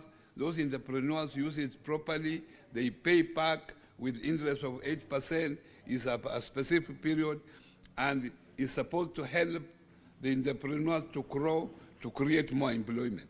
So that will be easier to monitor, and that's what we do. Weather Fund, we do the same, but Hustler Fund, it will be difficult. On the question of Eddie, about the legal impact, let me assure you that we are in the process of doing that. We have commissioned a consultant to help us come up with the impact assessment of Hustler Fund. But I want to assure you that Hustler Fund is operated by two private service providers. That is Safaricom and Kenya Commercial Bank. Kenya Commercial Bank is the custodian of funds, but the operation is carried out by Safaricom. So we are in the process of carrying out an impact assessment, and I'm hopeful that in the near future we will give you a report on that. On the last one raised by my friend Mungatana, I just gave Kakamega as one example that where we were 2 weeks ago. Next Friday we are going to Marsabit, and we have a whole program involving 47 counties. I will let you know when we are coming to Tana River, and I will appreciate if you are around so that we are able to speak one language.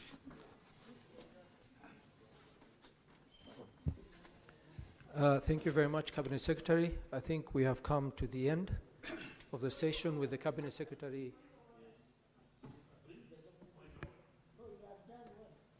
Senator Dulo, what's your point of order? Mr. Speaker, I had requested to ask question from the beginning. Up to now, I was not given an opportunity. And I came to consult the previous speaker. Please allow me to ask one question on the county government.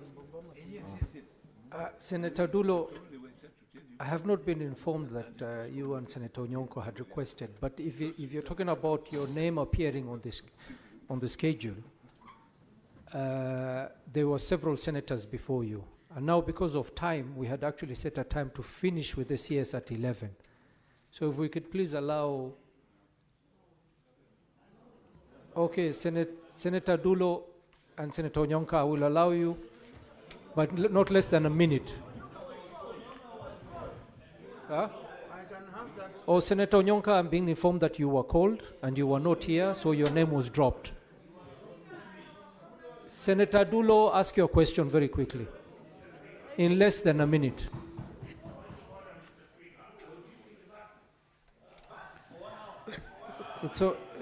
Unfortunately, your name was called, you were on the schedule, and you were not present. Allow Senator Dulo to ask the question. Thank you, Mr. Speaker. Sorry, I have a problem with my gadget, and I had contacted the previous speaker. Mr. Speaker, I wanted to ask a question on trade budget within the counties. Mr. Speaker, counties normally budget for trade, more specifically for women empowerment, youth empowerment, and PWD's empowerment. Unfortunately, most of the counties, they have not come up with a legal framework to utilize that particular budget. At the end of the financial year, that budget is reallocated to other activities when our women, our youth, and PWDs are suffering within those counties. I wanted to ask you, CS, are you in touch with the county governments to ensure that that budget is utilized properly to help our people on the ground? I thank you. Senator Nyonka, 1 minute. Thank you, Mr. Speaker. CS, I would like to say I'm happy to see you in this House. My question is, your government, which you proudly appreciated today, KK, has said that all the funds were going to be collapsed so that we could have either one or two funds which will be run through either the outfit that you've been talking about or any other. Have you come up with strategies on how you're going to collapse all the funds that exist in our republic? Because we believe that many of those funds are duplicating and being misused and confusing, so that for the public to benefit as much as they're supposed to benefit. That was the question, Mr. Speaker. Cabinet Secretary. Mr. Speaker, the first question, supplementary question about county governments budgeting for trade. Unfortunately, as a CS, I have no control over the budget of the county governments. But what we do as a national government, in most of these sensitization programs, we involve the official of the counties to know what we are doing at the national level, so that they can also be part of the system. And there will be something for them to learn, as you know very well, that most of these counties have not matured enough So they have something to learn from the national government. On the issue raised by Honorable Nyonga, already there is recommendation that has been passed already by the cabinet that all these funds, the initiative is the same, whether it is involving women, whether it is involving the youth, whether it's involving people living with disability, the aim is the same. So it has been already passed that these funds be put together under Biashara Fund, and the process is still going on, and it will come before you for approval. But the process is going on, stakeholders are being consulted, how this can happen, and it will end up in this House. Thank you very much, CS. Thank you for coming today and answering the questions. We want to wish you all the best, and just to request that since you've seen how much interest there is in your ministry, that you try to keep your office open and engage the senators continuously, Bwana CS. But otherwise, we will give you leave, and thank you very much for appearing.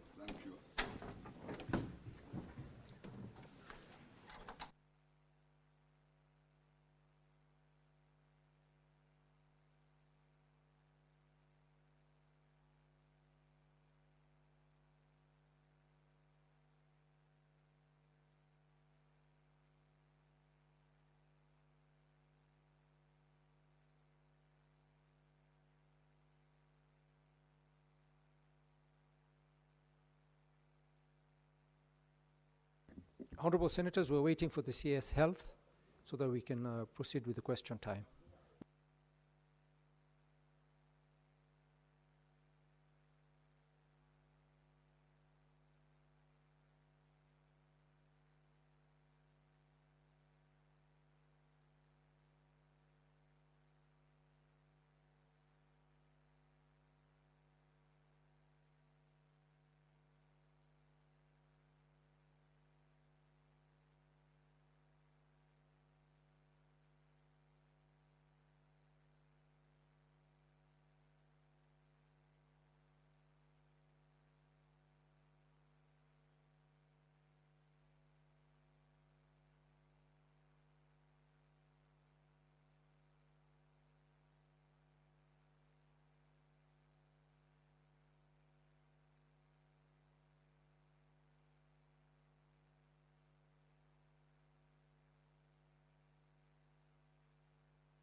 I mean, from honorable senators, we seem to have a problem with the CS.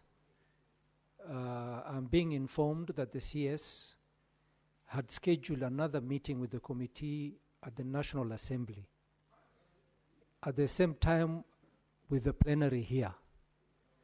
So the delay is because he's still stuck at the National Assembly. It's unfortunate, and I think it borders on contempt. Yes, Senator Kalwale.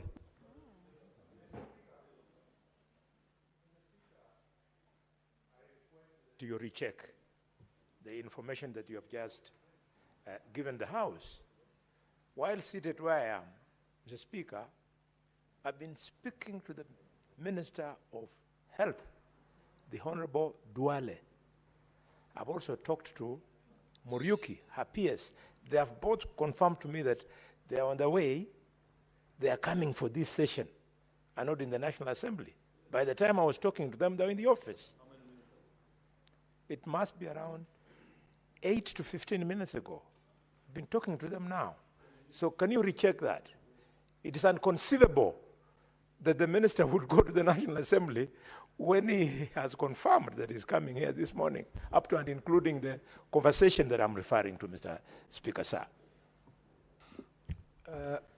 Senator Kalwale, that is the impression that we also had, that the CS was here and he would be appearing. But the clerks have checked and the Sergeant at Arms has checked. He is not at the waiting area where he's supposed to be. And that's why we have this delay. Senator Enoch, yes, what is your point of order?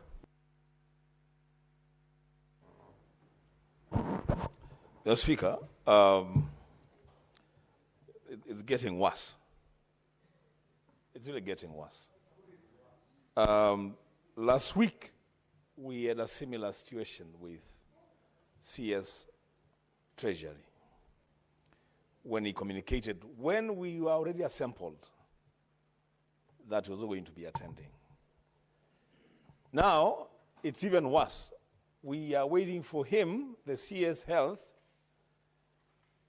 The last minute, he's supposed to be on his way here, but then it's suddenly he is attending another committee of the National Assembly.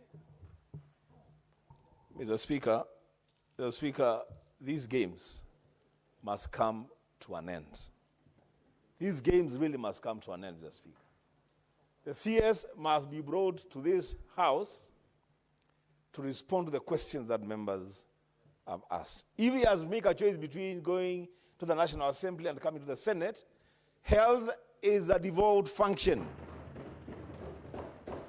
He will have to come here and then make arrangements to meet members of the lower house at another time. I thank you, Mr. Speaker.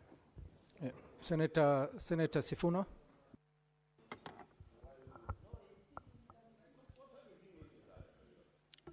Honorable Speaker,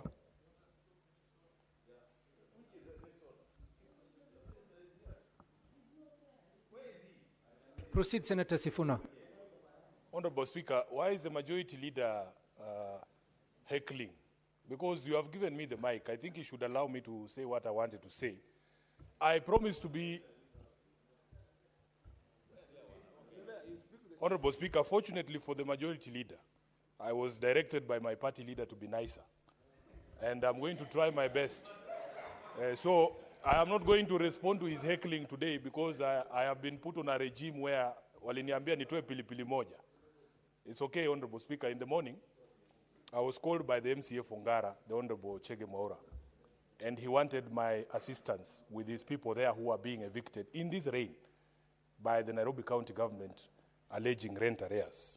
I told the MCA, and unfortunately or fortunately, he had put me on speaker with the people, that I could not go to Ngara because I have a question here pending for the Cabinet Secretary for Health. Honorable Speaker, in fact, I have looked at the question that I was supposed to ask and the response that came from the ministry. There is specific documentation that he has said that I needed to supply.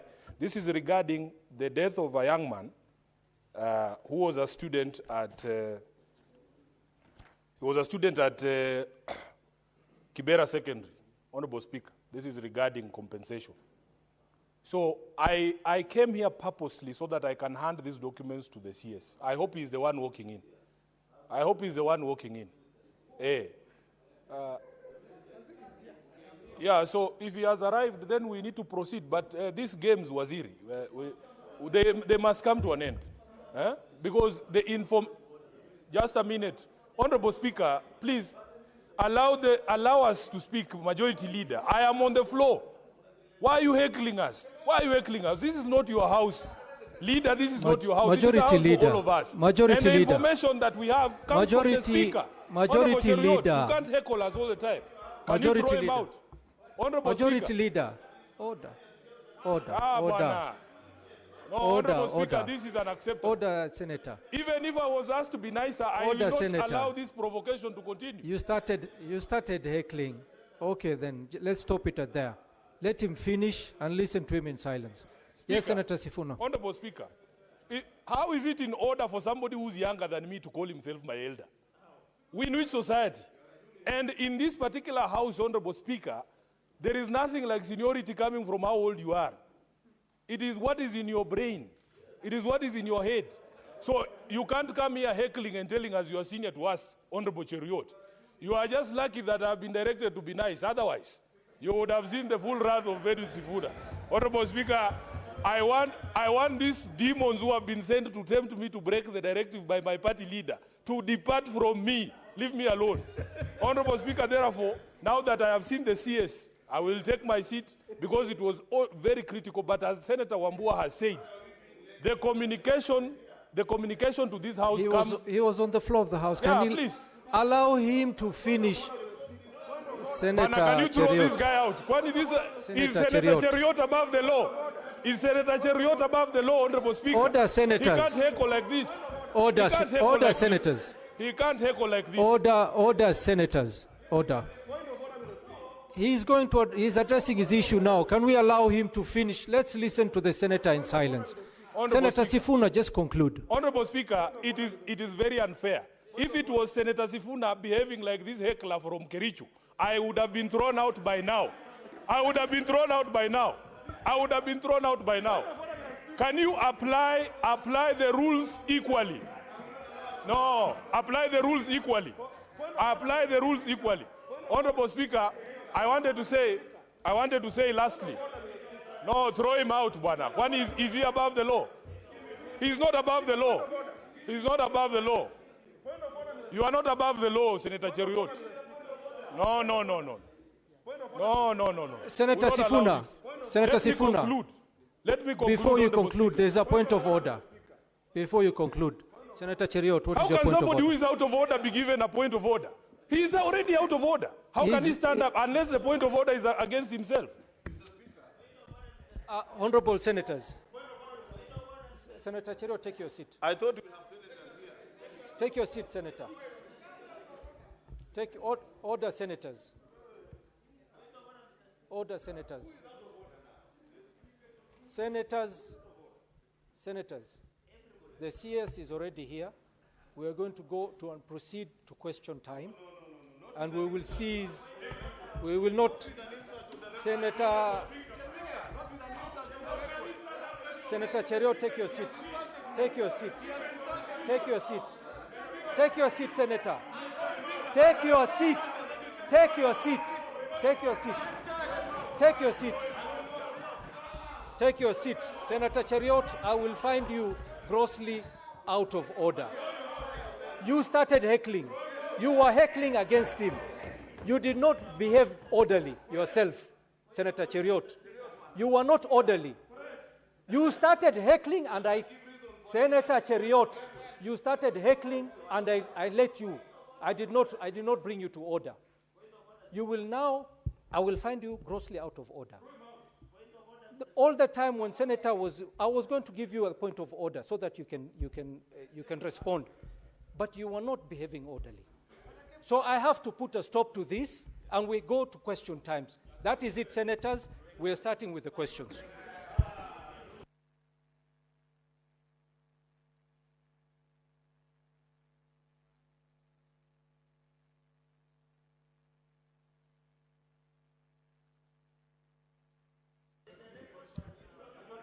Honorable senators, honorable senators.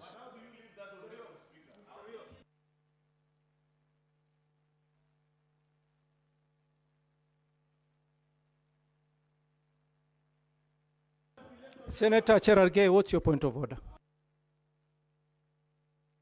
Mr. Speaker, I was requesting understanding on the number 1 and standing on the 101. You heard Senator Sifuna say it's heckler. Can it be expunged from the record of the House so that we protect the dignity of the member, Mr. Speaker? That's my indulgence. No, Mr. Speaker, you need to rein on Senator Sifuna. He cannot be heckling everybody. He needs to behave. Yes. Can you kindly, Mr. Speaker? Senator Sifuna, order. Mr. Speaker. Order. Mr. Order. Speaker, understanding order number 1, can you kindly expunge the word referring Senator Cheruiyot as a heckler? That's what you are just requesting. Then the matter rests there.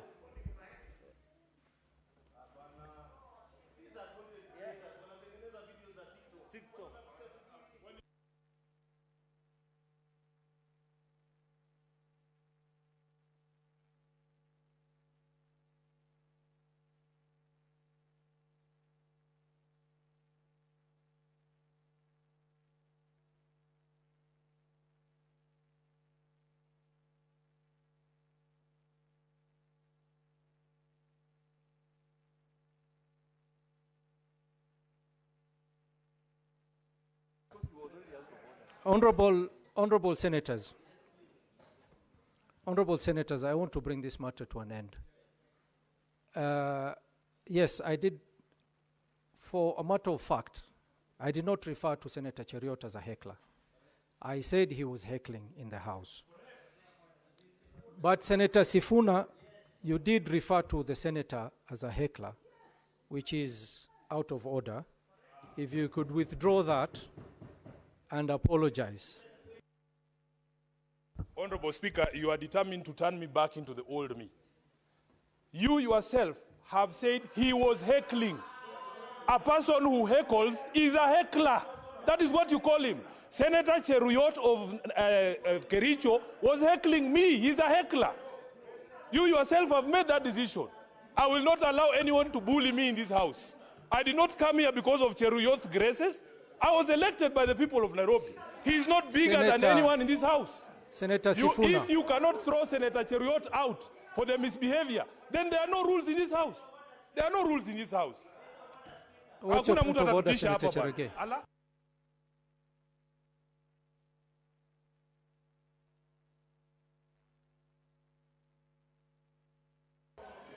Give him the mic. Mr. Speaker, Mr. Speaker, Mr. Speaker, Mr. Speaker, Mr. Speaker, you cannot allow, Mr. Speaker, you cannot, Mr. Speaker, you cannot allow the House to be overrun. You are in charge.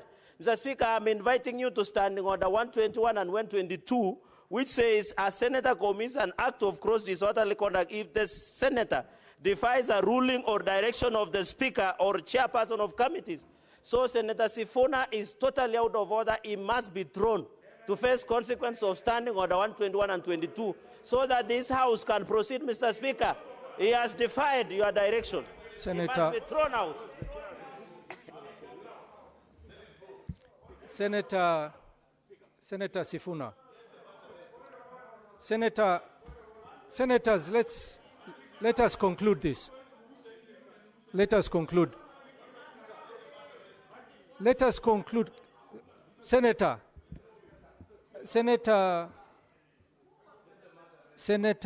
Sifuna. Order, senators. Senator Hamida, order. Cherargei, order. Order. Senator Sifuna. The point of order that Senator Cherargei has raised is a valid point of order. As the chair, I did direct you.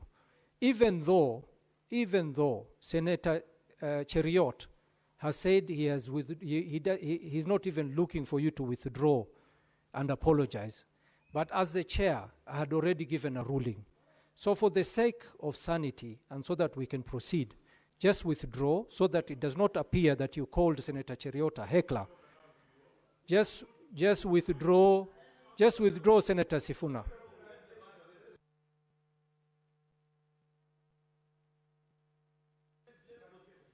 Senator Sifuna.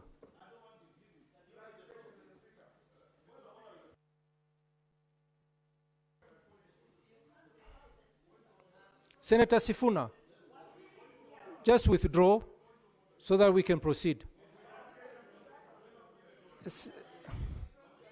Senator Kajwang. Yes, Senator Kajwang, what's your point of order? Mr. Speaker, there is a reason why we want to position ourselves as the upper house. The CS for Health, and allow me just 1 minute to say this, was a leader of majority in the other house. He was extremely contemptuous to this house. And we cannot conduct ourselves in a manner that affirms the kind of contempt he used to show to this house. Instead of us pointing fingers at ourselves, we should be condemning the CS for keeping us waiting. Mr. Speaker, we have had children sitting in the gallery, children that you have invited, seeing the leader of this house behaving in a manner that is beneath those children. Mr. Speaker, the initial request was to expunge certain statements from the Hansard. And Mr. Speaker, I think that is fair enough. If they can be expunged, let us not push these things of apologies because we are now getting into brittle egos, Mr. Speaker. I urge you to direct this house and to take control of this house so that we can train our guns on the cabinet secretary rather than on ourselves. Please, let this house remain the upper house. Let this house be a house of decorum. Honorable senators. Honorable senators. Order, senators. Order. I'm not giving you to speak, Oroba. I'm not giving anybody to speak. Order, senators. Oroba, order. We are going to proceed to question time. I'm not going to take any more points of orders. Can we proceed to question number 22 by Senator Tom Ojienda? Senator Tom Ojienda, ask your question.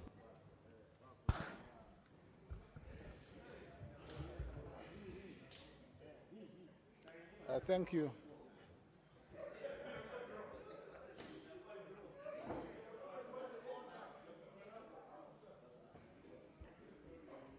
Thank you, Mr.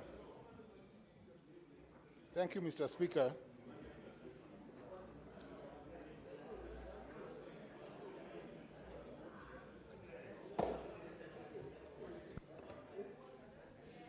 Thank you, Mr. Speaker.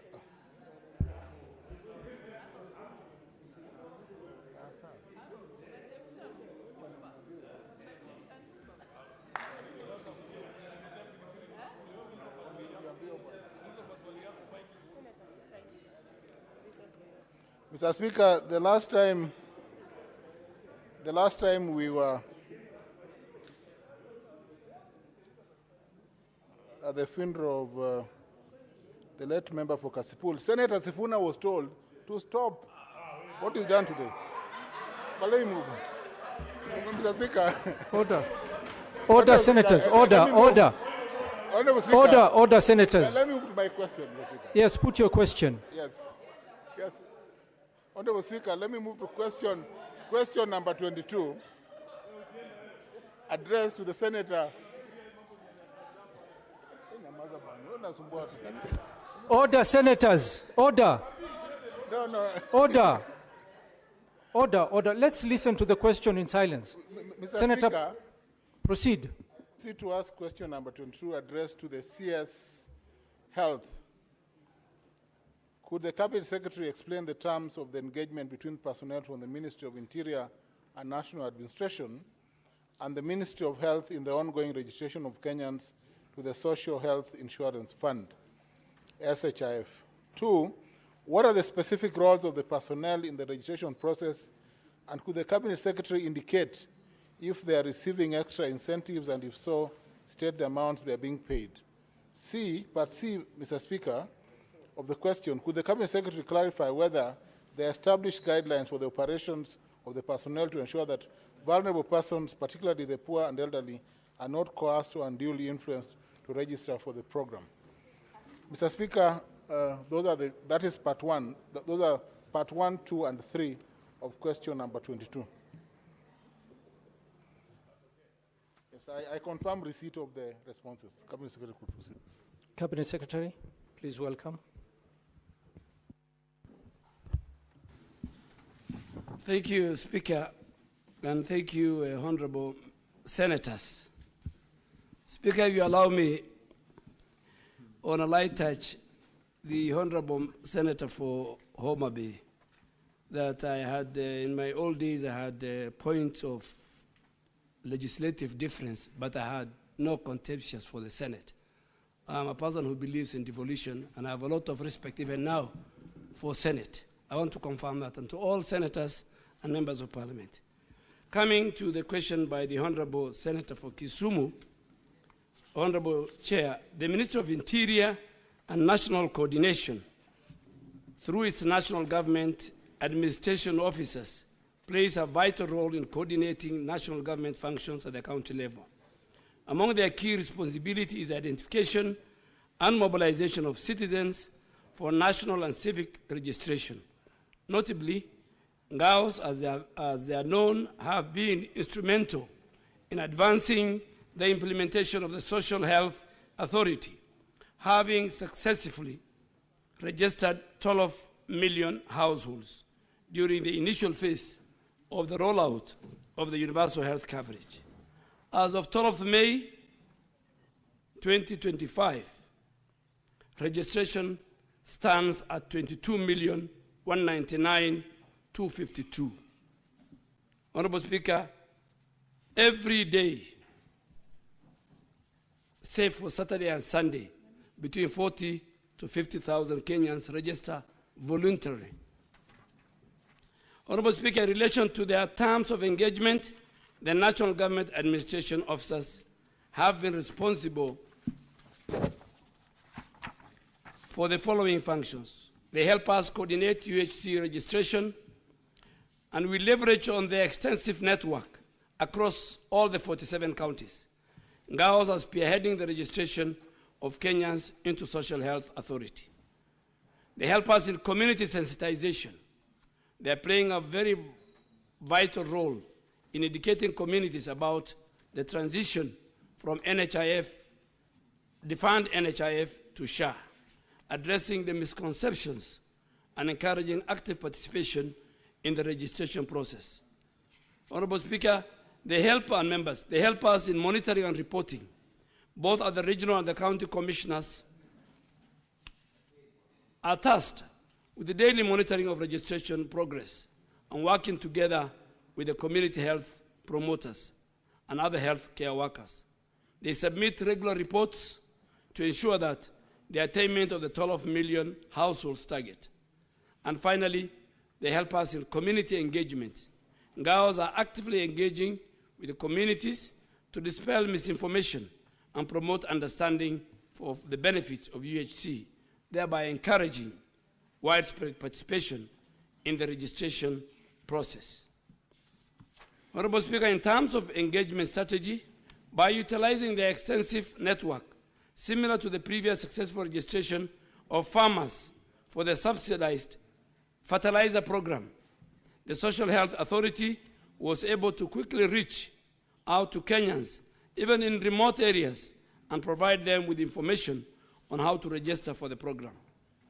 Still on the same question, Honorable Speaker and Senators, the Senators sought to know what are the specific roles of the personnel in the registration process and if they are receiving extra incentives.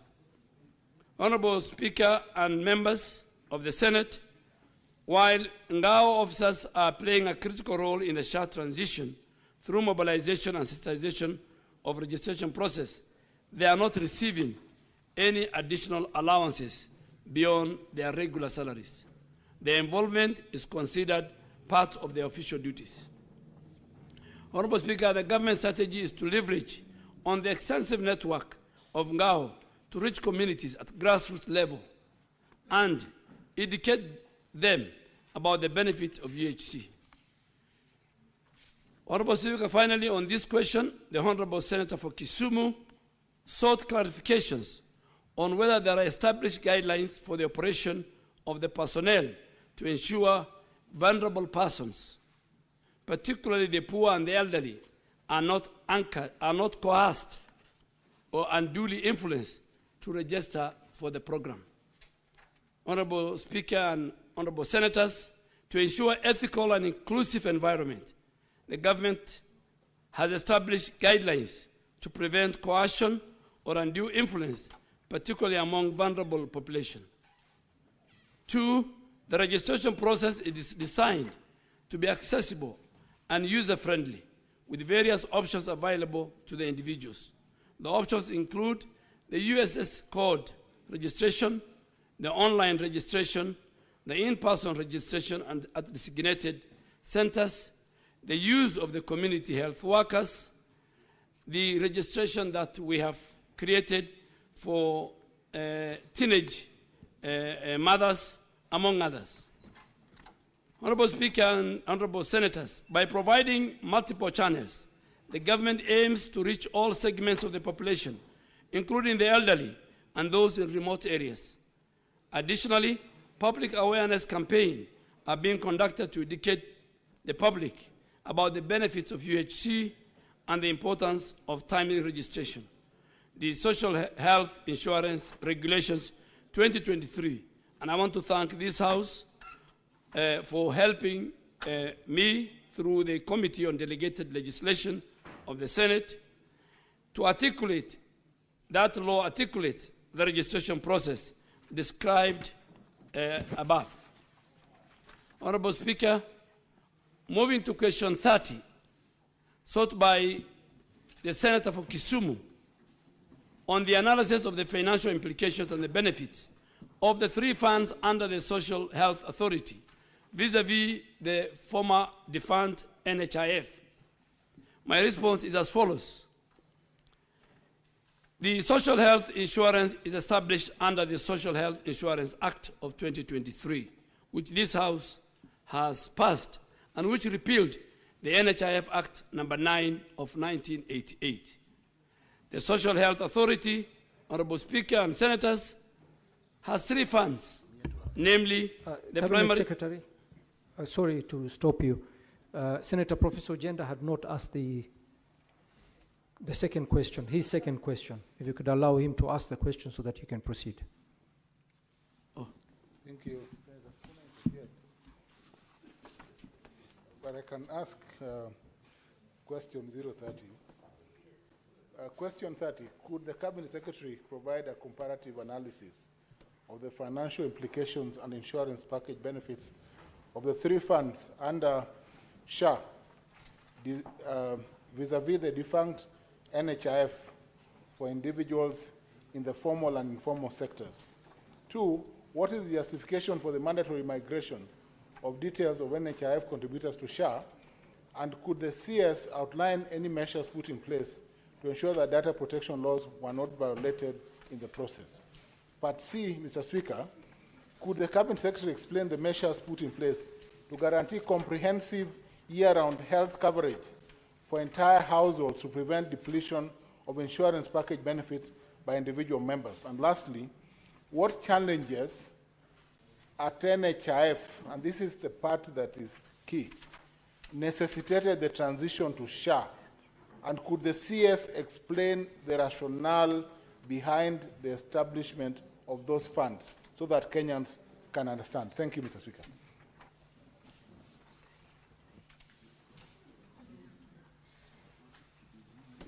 Proceed, Cabinet Secretary. Sorry, Honorable Speaker, I thought I was answering the both questions asked by the Senator 22 and 30. But let me now answer 30. The Social Health Authority is established under the Social Insurance Act 2023, which this House has passed, and which repealed the NHIF Act number 9 of 1988. The Social Health Authority has 3 funds: the Primary Health Care Fund, the Social Insurance Fund, and the Emergency Chronic and Critical Illness Fund.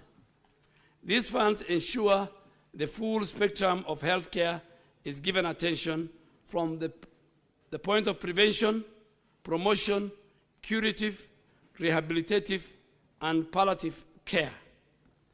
Honorable Speaker and members, from the onset, allow me to state that in terms of access under SHA, Kenyans can access free primary care by just registering as a member.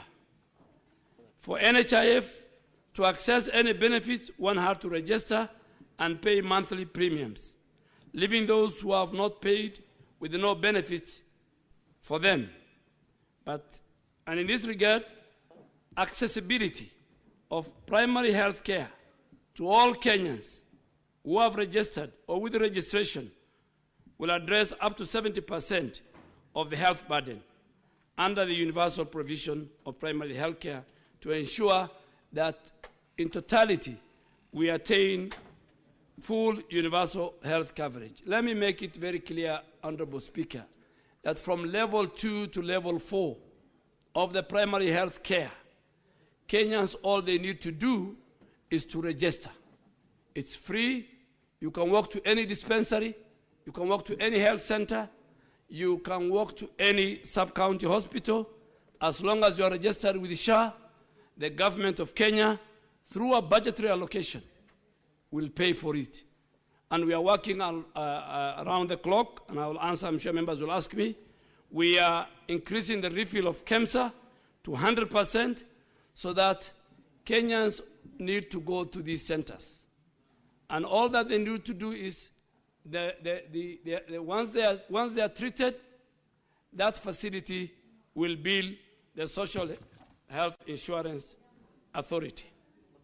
Honorable Speaker, allow me now to highlight on the specific benefits of the three funds as compared to NHIF on various benefits categories provided under each fund.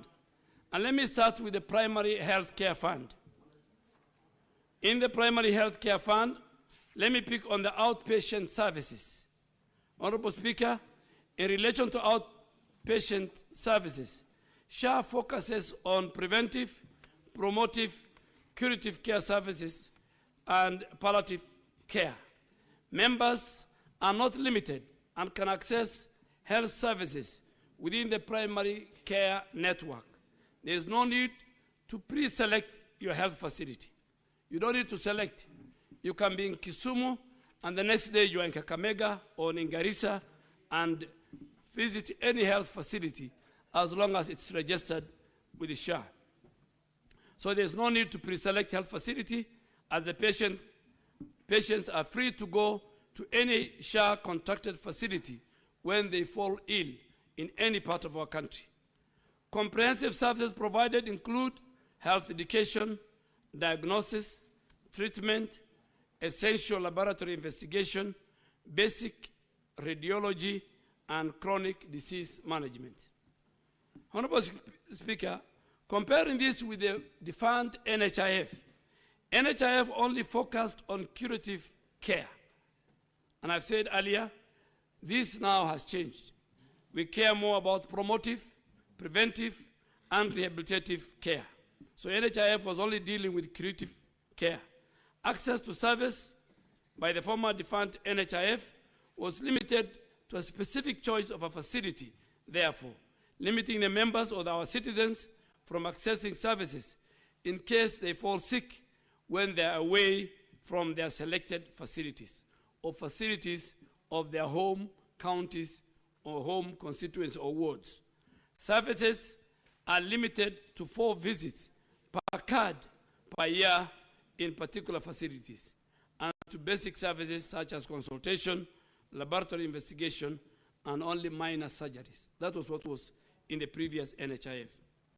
From the foregoing, Honorable Speaker and Senators, undoubtedly, the Social Health Authority offers a broader range of outpatient services with the focus on comprehensive care, making it more valuable for managing chronic conditions and preventive care. Honorable Speaker and members of the Senate, let me go to the optical services.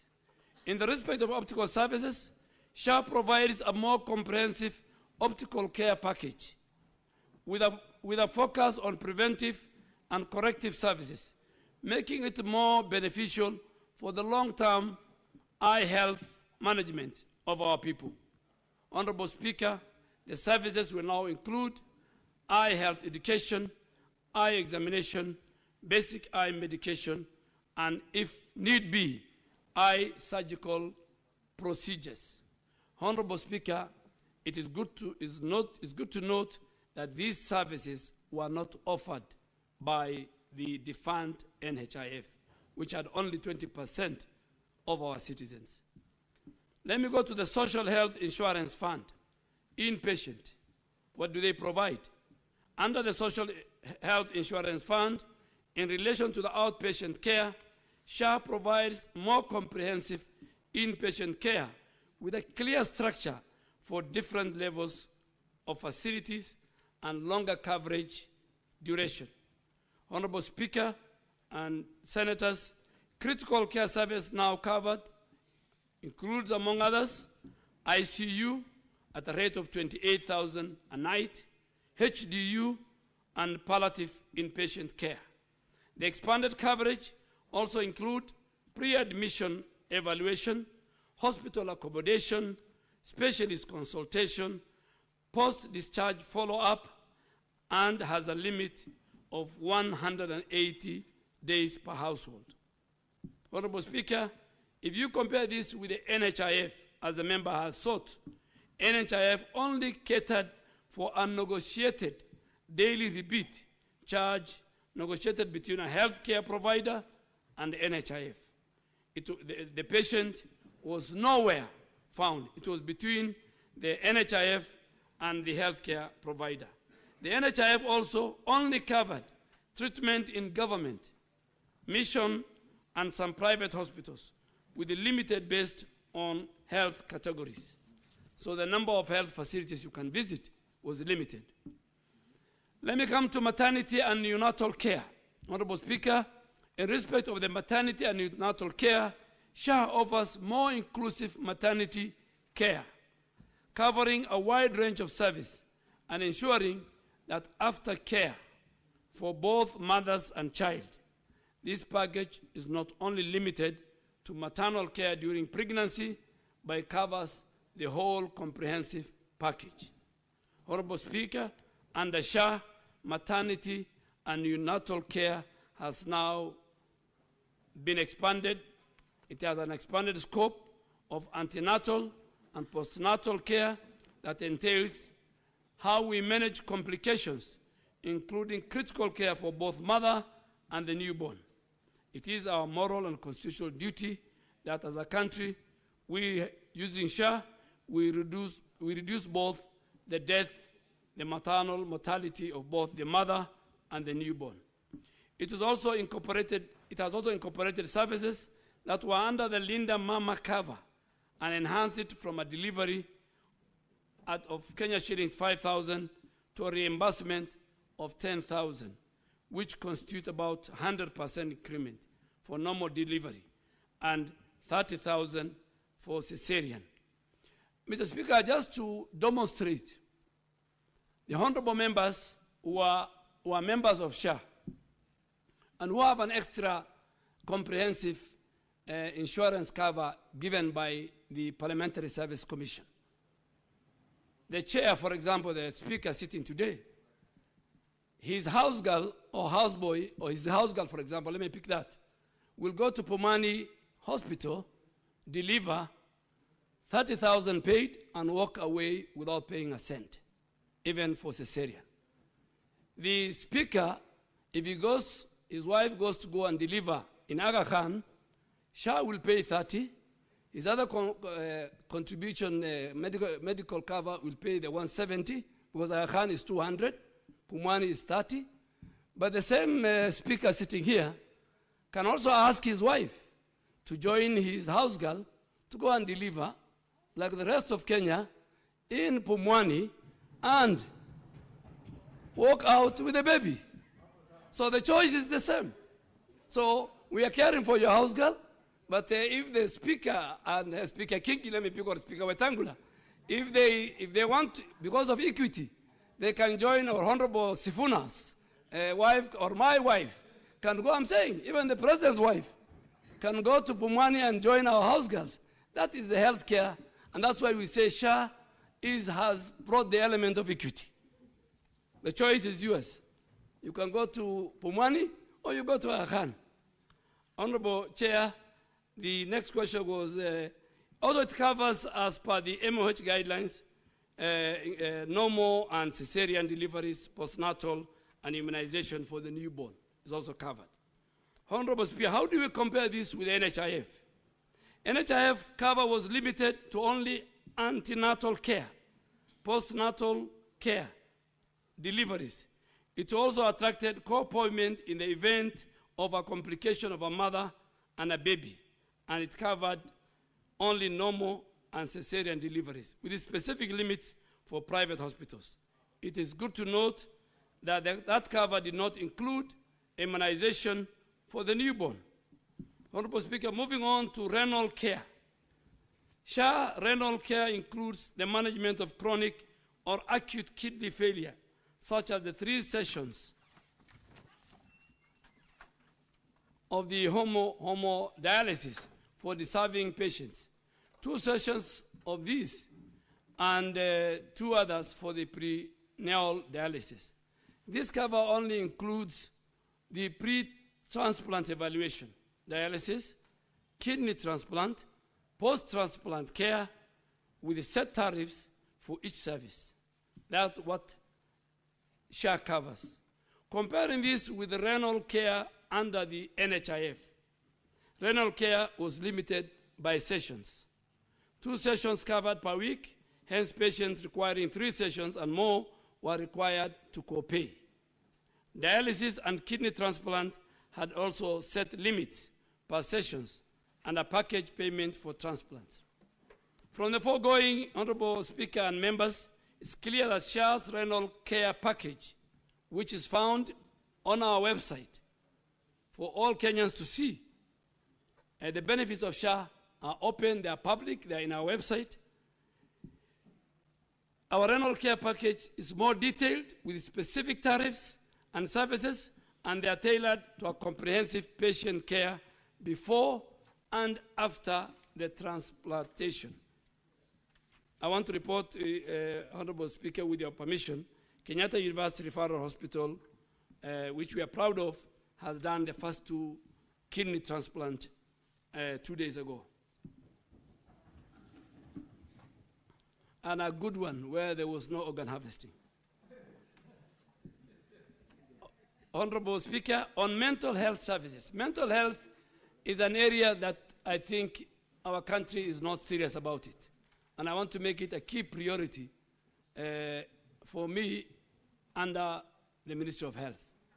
But how does SHA covers, or what does it provide for mental health? SHA provides for comprehensive inpatient service in designated rehabilitation centers from the CAFE level 4 to 6. Additionally, services include mental health education, counseling, psychosocial support, and rehabilitation for those who use substance abuse and who suffer substance abuse disorders. Honorable Speaker, compared with the NHIF package attracted co-payment.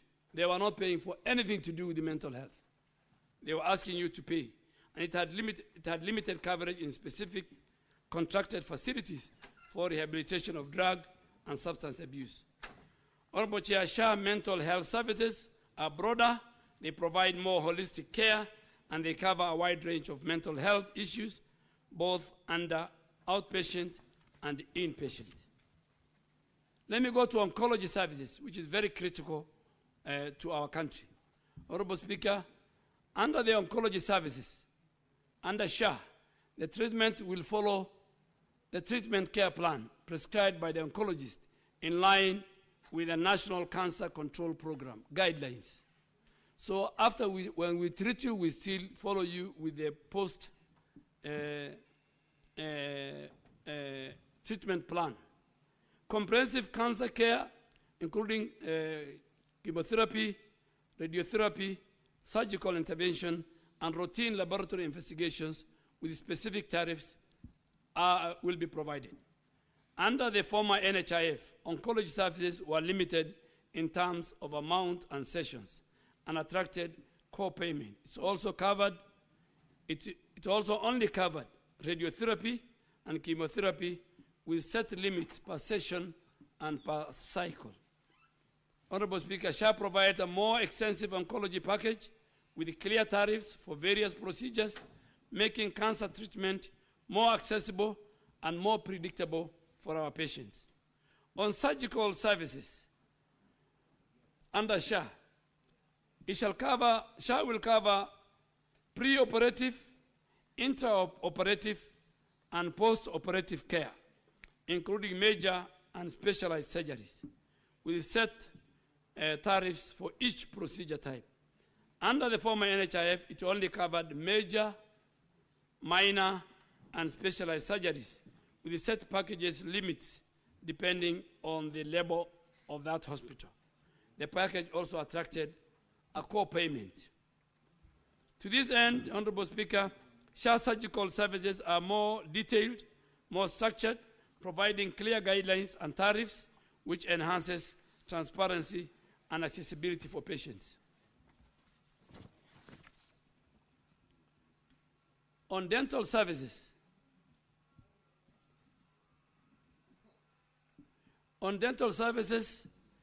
SHIF also covers dental services which include consultation, preventive and restorative treatments, such as extractions, scaling, and management, while NHIF dental services were only limited to tooth extraction. In this regard, dental services are more broader under SHA and includes a wide range of treatment. On the third one, on emergency, chronic, and critical illness fund, Honorable Speaker, under SHA covers medical and surgical procedures not available locally with a limit of 500,000 per person, whereas under NHIF, a similar coverage through reimbursement for overseas treatment up to 500,000 subject to approval was offered. SHA structured approach with specific tariffs for different treatments shall ensure better planning and access to necessaries abroad. On emergency treatment, Honorable Speaker, SHA emergency treatment shall be accessible to all Kenyans. Under NHIF, emergency treatment was only accessible to be paid by NHIF members. SHA offers a more comprehensive cover. Critical services, SHA, the critical services include care for admission in intensive care unit, high HDU, and NCIU, unlike NHIF. And all this include even the band units. The critical services were not covered under NHIF. SHA offers critical care package, including specialized services and broader coverage which enhance the safety net for health conditions. Honorable Speaker, under SHA, that's emergency evaluation, SHA accidents. Under SHA, accidents and emergencies are paid for all Kenyan residents under the Emergency, Chronic, and Illness Fund. Under NHIF, emergency evaluation was limited to road ambulance service through contracted providers like Kenya Red Cross. Honorable Speaker, let me say this very clear, and many people don't know, and members have been aware that in the event you are walking in the streets and you get a stroke or you get an ailment, when you are rushed to a hospital, the first thing they used to ask you under the former NHIF was deposit. Under SHA, under the emergency, you are rushed to a hospital, that hospital will admit you, will treat you, and will release you out, and you don't pay anything. You even don't need to register. And I'm sure many members will agree with me that there are many Kenyans who die when the ambulance is going around looking for a cheap hospital that can take a lower deposit. These SHA benefits now for emergency, chronic, and critical illness fund will make sure that in any emergency, any hospital must admit, treat, and release that Kenya. And I want to assure this House that if any hospital will do contrary to what SHA provides and the law you have passed, I will have no other reason other than to close that facility. Honorable Speaker, in summary, I think the member has the key achievement of SHA benefits. These benefits are found in our websites. Kenya has made largest step in achieving of universal primary health care service for all Kenyans, and it's important to know that 70% of the health burden are at the primary care in nature. They are at our villages. They are in the rural part of Kenya. And that's why this House and government decided that the primary health care must be free. We have a comprehensive coverage. Under SHA, you have more inclusive, more detailed benefit package. It covers a wide range of medical conditions, procedures, and services compared to NHIF. The SHA structured tariffs, they are structured. SHA provides clear tariffs for various services. It has enhanced transparency and predictability for members when assessing the healthcare services. Number 4, Honorable Speaker, user-centric policy adjustment. SHA includes specific benefits and processes such as re-registration of members and structured penalties.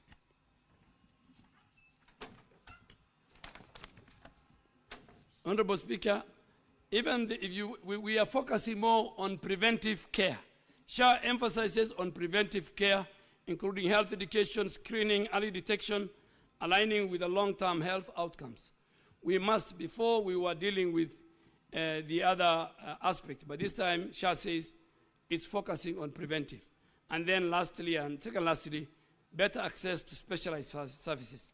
SHA gives you more specialized care options, such as mental health care services, oncology, renal, providing members with a better access. We are also have a comprehensive emergency and critical care.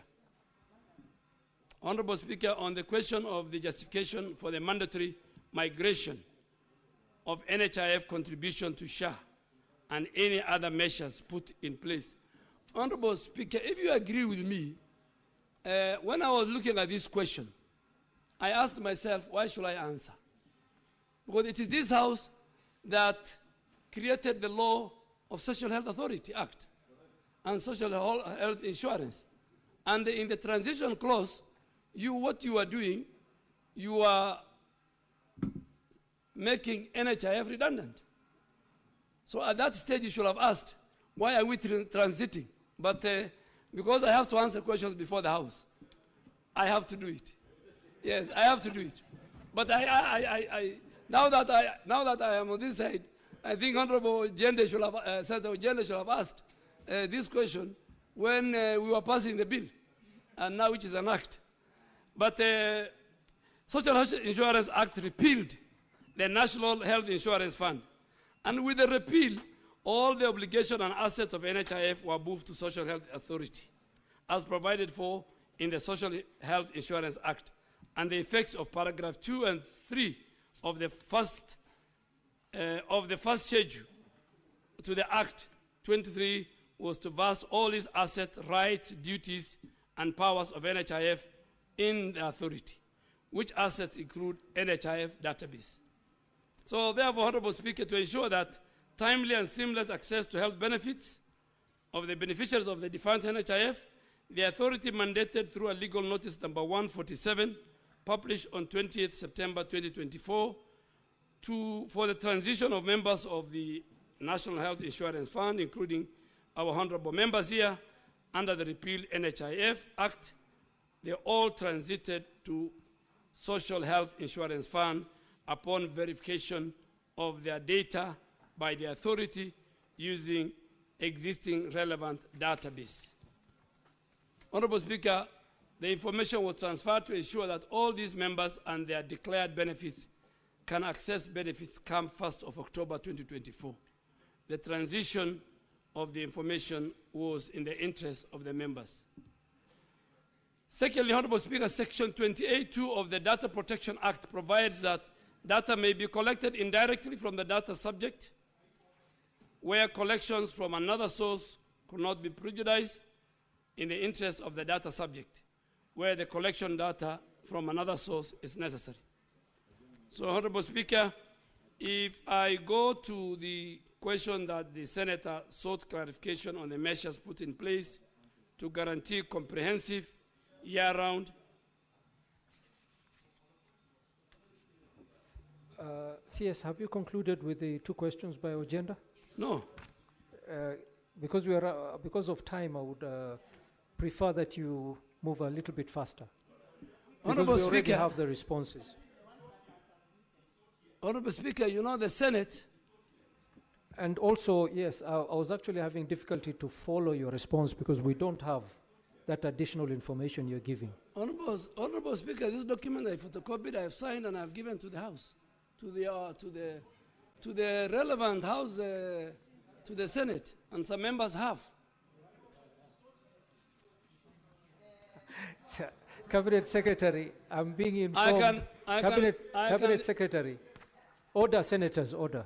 Cabinet Secretary. I can leave this also with the House. Cabinet Secretary, I'm being informed that you actually signed this response that you have Yes. when you were in the House. Yes. So it has not been distributed. So what we'll do is we will stop where your response is, that the copy we have, and go to the supplementaries, and maybe that issue will come up. But Honorable Speaker. Honorable Senators. Honorable Speaker, for your guidance, and I abide by your ruling, the House has 3 different methods. The House can call me to a committee. The House can tell me to send a written statement to the clerk. And the House can tell me to come to the plenary. And now I've been told to come to the plenary, and it will be very unfair if you cut me short. And I'm not only talking to the senators, I'm talking to the people of Kenya through you. If you allow me to finish the question, and then maybe I take the supplementary. I don't know whether the Senate is in a hurry, but me, I'm not in a hurry. Cabinet Secretary, we are not in a hurry. Yes. We are just running out of time. So- and there are 2 more questions for you So to I can reply take, to. I can take the next 2, and then I can give. Yes, and then- because I've covered a lot of the questions of Honorable Senator for Kisumu. I Yes. can give him this copy. Yes. And then I go to the other questions and the Yes. supplementary. Let I us do oblige. that, Cabinet Secretary. I Thank you oblige. very much. Honorable Senators, we are going to take supplementary questions from Senator Ojenda. And Senator Ojenda, I think you had informed that Senator Muma will be taking one of your supplementary questions. Thank you, Mr. Speaker. Mr. Speaker, because I'm a loyal member of my party, I have donated... Senator Ojenda, just have- one moment. I've donated- Take a seat, Senator Ojenda. Take a seat. Before your point of order, Honorable Senators, I would like to acknowledge the presence in the public gallery this afternoon of visiting teachers and students from Ithumale Secondary School in Makueni County. The delegation comprises 2 teachers and 48 students who are in the Senate for a 1-day academic exposure. In our usual tradition of receiving and welcoming visitors to our parliament, I extend a warm welcome to them, and on behalf of the Senate and on my own behalf, wish them a fruitful visit. Thank you. Yes, Senator Bodukalwale, what's your point of order? Speaker, as you will notice, we are all straining to follow the proceedings. And Mr. Speaker, I've consulted the Sergeant at Arms. That noise you're hearing is from doctors, clinical officers, and other members of the Universal Health Care, UHC. Mr. Speaker, could you resort to standing order number 1? You suspend the sitting for 5 minutes so that we can go and receive the memorandum. Hand over to the minister since he's now here. He has deliberately, Mr. Speaker, refused to talk to those doctors. And that's why they have strategically come when he's here, so that then we can hand over to him and interrogate. If need be, you order him to go and receive that. Both exits are blocked. Senator, Mr. Speaker, sir, before Mr. Speaker, Mr. Speaker, in conclusion. Order, Senators, let's listen in silence. Mr. Speaker, in conclusion, you recall on the 25th of June, that is how the National Assembly continued ignoring. As people pushed, they were continuing to vote. Let us respond to the public, hear them out, so that for the first time, we capture the minister for these members of staff who have found it impossible to get in the Order, Senators, order. Order, Senators, we are running out of time. Senator Boni Kalwale, although you're raising a valid point, we are not voting on any matter today. You can ask your staff at your office to go and receive the memorandum, or you can go receive the memorandum and come and put the question to the CS here. So I will Senator, yes, Majority Leader, what's your point of order? For 10 seconds, on an issue of procedure, Mr. Speaker, yesterday at SBC, we passed an agreement that whenever we are handling this session and we are pressed for time, we give priority first to members that initially drafted questions before supplementary questions. I wanted to request, given how much time is spent, that you kindly bear with us. Even previously with the other ministers, that's what the speakers, the substantive speaker did, that you allow the two members who had questions to finish their questions. The minister responds. If there is time left, Mr. Speaker, I would humbly plead that we do supplementary questions. And also, Mr. Speaker, I don't know who shared out my number, but I have more than 1,000 messages from UHC staff who want specific answers from the minister. It will be unfair if he leaves the House today before addressing himself on these issues of UHC. So I plead for your indulgence. Thank you. Thank you. No point of orders. No point of orders. Senators. Senator Cheriot, I think we will proceed as you've requested. It will save us time because we're really running out of time. And I wish we would stop all these point of orders so that we can manage our time properly. So, Senator Ojienda, we are going to proceed to the next two questions, and then we'll take supplementary questions, all of them at the end. Mr. Speaker, just on a point, may I then, I will assign my supplementary questions to the Senator for Vihiga, for one question, Senator Muma, Senator Faki, and lastly, yes, Senator Eddy, it's okay. Senator Sifuna, please ask your question. Mr. Speaker. Thank you, Honorable Speaker. Although the CS was saying he's not in a hurry, we need to remind him that he came late. And therefore, it is the reason why we are running out of time. And he knows the House rules that there is a time for the rising of this House. Honorable Speaker, I want to ask question number 32. Honorable CS, could you tell us why was the Edu Athia medical scheme, which provided comprehensive medical insurance for secondary school learners under the National Health Insurance Fund, discontinued under the current Social Health Insurance Fund program? And secondly, what are the reasons for the government's failure to provide last expense compensation for Mr. Elias Majau Muta, whose son, Master Robin Murimi Majau, a Form 3 student at Kibera Secondary School, passed away on 9th September 2022. Now, Honorable Speaker, I have looked at the response that the CS has given, and in the interest of time, maybe he can just be brief, and he has asked in the response that I provide certain documents. I would like your clarification or direction, Honorable Speaker, because I have those documents here with me, and I want to put them in the CS's hands. I don't know how that is going to happen, but I will await your direction. What's your point of order, Senator Eddy? Madam Speaker, I'm raising understanding order 101, Madam Speaker. I mean 101 and standing order number 1, Madam Speaker. Madam Speaker, what Senator Boni Aluale has brought in this House, Madam Speaker, and requested your chairpersonship to rule on is a critically important one, Madam Speaker. As we are speaking right now, Madam Speaker, the healthcare structure is all in disarray with these strikes, Madam Speaker, because of the UHC strikes, Madam Speaker. If they are outside here, Madam Speaker, and this House we make decisions as senators, Madam Speaker, we are requesting that you adjourn the House for 5 minutes. We go and get those petitions by UHC, Madam Speaker. The strike is going on. Healthcare is crippled, Madam Speaker. They're not being responded to. The health minister is here, Madam Speaker. Senator Eddy, please sit down. Why can't we just adjourn for 5 minutes we make the decision? Senator Eddy, please sit down. Order. What you're raising was raised by Senator Halwale, and the Speaker on the chair actually made a ruling on that.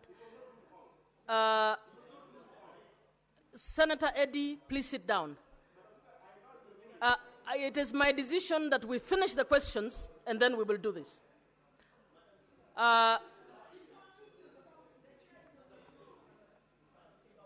Please sit down. No. Can I invite the CS to answer the question? Honorable Speaker, I did not send the UHC staff here. I met them Order last week. CS, can Yes. you answer the question, please? Yeah, I met them last week, and they're here because the Order budget is CS, making... can you answer the question? And I'll be very happy to receive the petition.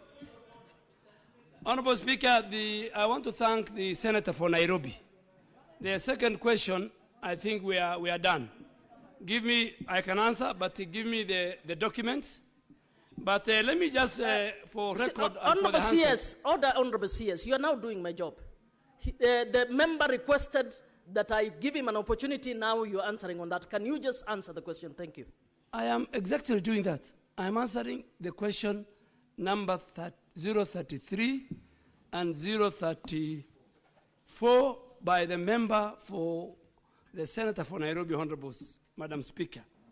The Ministry of Education engaged the former National Hospital Insurance Fund to provide a comprehensive medical insurance cover for all students in public secondary schools.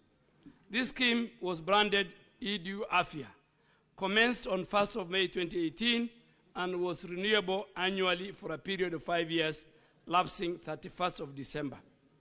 Honorable Speaker, this scheme was rolled out through the National Education Information System, NEMIS. There are several challenges that were found in that system. Fraud, misuse, double payment were made to health institutions arising from a single treatment. And if the Senator wants those information, I can provide the names and the institutions. As such, it was found to be unsustainable, and the government resolved to reconsolidate all these special schemes into one, the Social Health Authority benefit package. Therefore, Honorable Speaker and Senators, the consolidation of the Edu Afia scheme with all the schemes that were managed by the defined NHIF is geared at implementing the right to the highest attainable standards for all Kenyans, and further, the right of the child as envisaged under Article 53, Sub-Article 1C of the Constitution of Kenya, as read together with Section 16 of the Children's Act, which guarantees every child shall have the right to the highest attainable standard of healthcare services in our country. Honorable Speaker, under SHA, students belong to our household, and therefore they're eligible to benefit from the three funds. Honorable Speaker, on the last part of the question by the Honorable Senator for Nairobi, on Mr. Elios Majau Mlimuta, whose son, Master Robin Murimi Majau, a Form 4 student at Kibera Secondary School, passed away on the 9th of September 2022. May his soul rest in peace. The response is this. The comprehensive medical scheme for students in public secondary schools included a group life, the last experience cover in the case of the demise of the student. To access the benefit, the learner's next of kin was required to fill the last expenses and group life cover claim form, which were available from the school. The duly filed claim form was to be submitted to the Ministry of Education, sub-county, and county offices, which upon verification be forwarded to the Ministry of Education headquarters for second verification, and then forwarded to the defunct NHIF. And I wish to state that SHA, in consultation with the Ministry of Education, have gone through the list of the claims submitted during the 5-year contract period they had, and have not traced the mentioned claim. And I really want, because I don't want to give the benefit just to government, I want the Honorable Senator for Nairobi, in terms of the proposed way forward on this matter, I request Honorable Sifuna to provide the specific details, including the name of the full of the students, the student's name is number, the student's death certificate and burial permit, and the parent's contact. And I will follow up, correct guidance on the last expenses claim process with the school and the parent and next of kin. I will do that, and I will bring an answer. I mean, I think I am obligated to do that. Senator, if you provide me with those I have asked for, Honorable Senator for Nairobi, you can actually come and provide. In terms of protection of the rights of the child, you may not read the particulars of the child. I hope you know that. Yes, and then I you can hand understand over that. physically to the... Understand that, Honorable Speaker. Just for the record, the entire process for the processing of the claim was followed, except the county director has refused to sign the certification by the county director for over a year. So I have the form here that has the details, including the name of the child, the name of the parents, and the contact of the parents. I have the form which they filled for the claim. I have the ID of the parent. I have a letter from the school. I have the certificate of death and indeed the permit for burial. Honorable Speaker, I wish that I table this so that the CS can receive it. Please table it. Thank you. And Secretariat hand it over to the CS. Senator Manzo for the next question.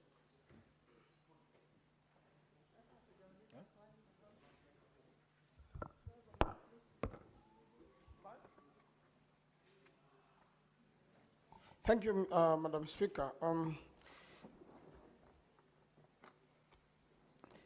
This is my question to the Cabinet Secretary. A, could the Cabinet Secretary provide a detailed breakdown of the management and utilization of the Tobacco Control Fund, specifically outlining how funds have been received and allocated as stipulated by Section 7 of the Tobacco Control Act 2007.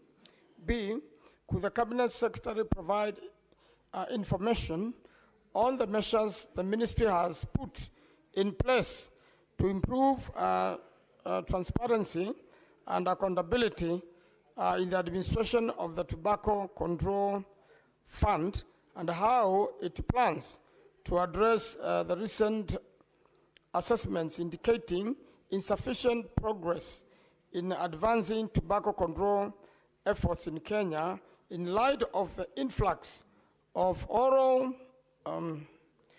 nicotine pouches, e-cigarettes, and such other products targeting the youth and children.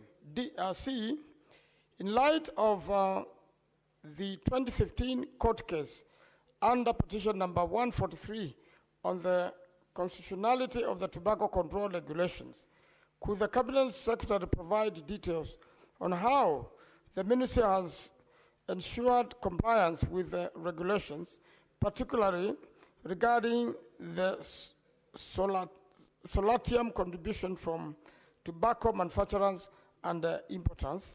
And D, how is tobacco control being coordinated with the Ministry and across the country, especially in the context of devolution, Madam Speaker? Madam Speaker, with your kind permission, the answer was not in the bigger pile of answers which came in earlier. And while here, I've just seen annexures which have come out, but I'm ready to be guided by you, the Speaker, and the Cabinet Secretary. I thank you, Madam Speaker. Cabinet Secretary.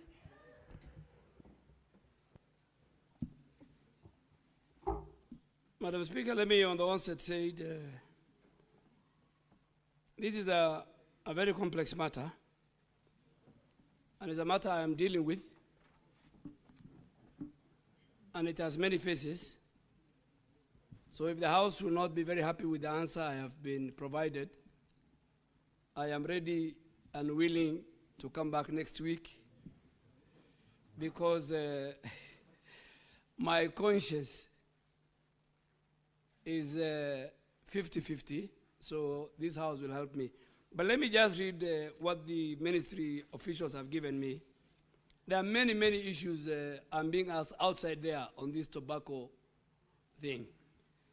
Honorable Chair, the Ministry through the State Department of Public Health and Professional Studies oversees the regulations of tobacco products as stipulated in the TCA Act of 2007 and tobacco regulations of 2014, which is implemented by a body called Tobacco Control Board and the Division of Drug and Substance Control within the Ministry of Health. The Tobacco Control Fund, known as TCF, was established under Section 7 of the Tobacco Control Act, as the member have said. It's financed through parliamentary appropriation, forfeited properties, voluntary contribution, and mandatory solutium contribution from tobacco importers and manufacturers in our country in order to facilitate tobacco control initiatives, including research. The fund resources are supposed to be used for research, for public awareness campaign, for cessation programs, for enforcement activity. Currently, the solutium contribution remains the primary funding source, while efforts are ongoing to explore and implement additional funding streams. The fund is administered by the accounting officer or appointed official pursuant to Section 8 of the Act, and that is to ensure efficient allocation and utilization of resources. According to the records, in the financial year 2024-2025, an allocation of 831 million has been approved, and the annex is what we have provided for supporting the following key activities, both recurrent and development. There is a capacity building and nationwide public awareness. There is ongoing research application calls to inform evidence-based. There is the formulation of the monitoring and evaluation framework. There is the establishment of the treatment and rehabilitation of centers in the 10 most affected counties: Nairobi, Nakuru, Mombasa, Laikipia, Kakamega, Eldoret, Meru, Machakos, Kisumu, and Kericho. There is the element of sensitizing healthcare workers and provide health product technologies, meanwhile as the process of tendering the putting of the infrastructure. These funds are also to be used to review the Tobacco Control Act. I am aware that a draft amendment bill is under the stakeholder validation.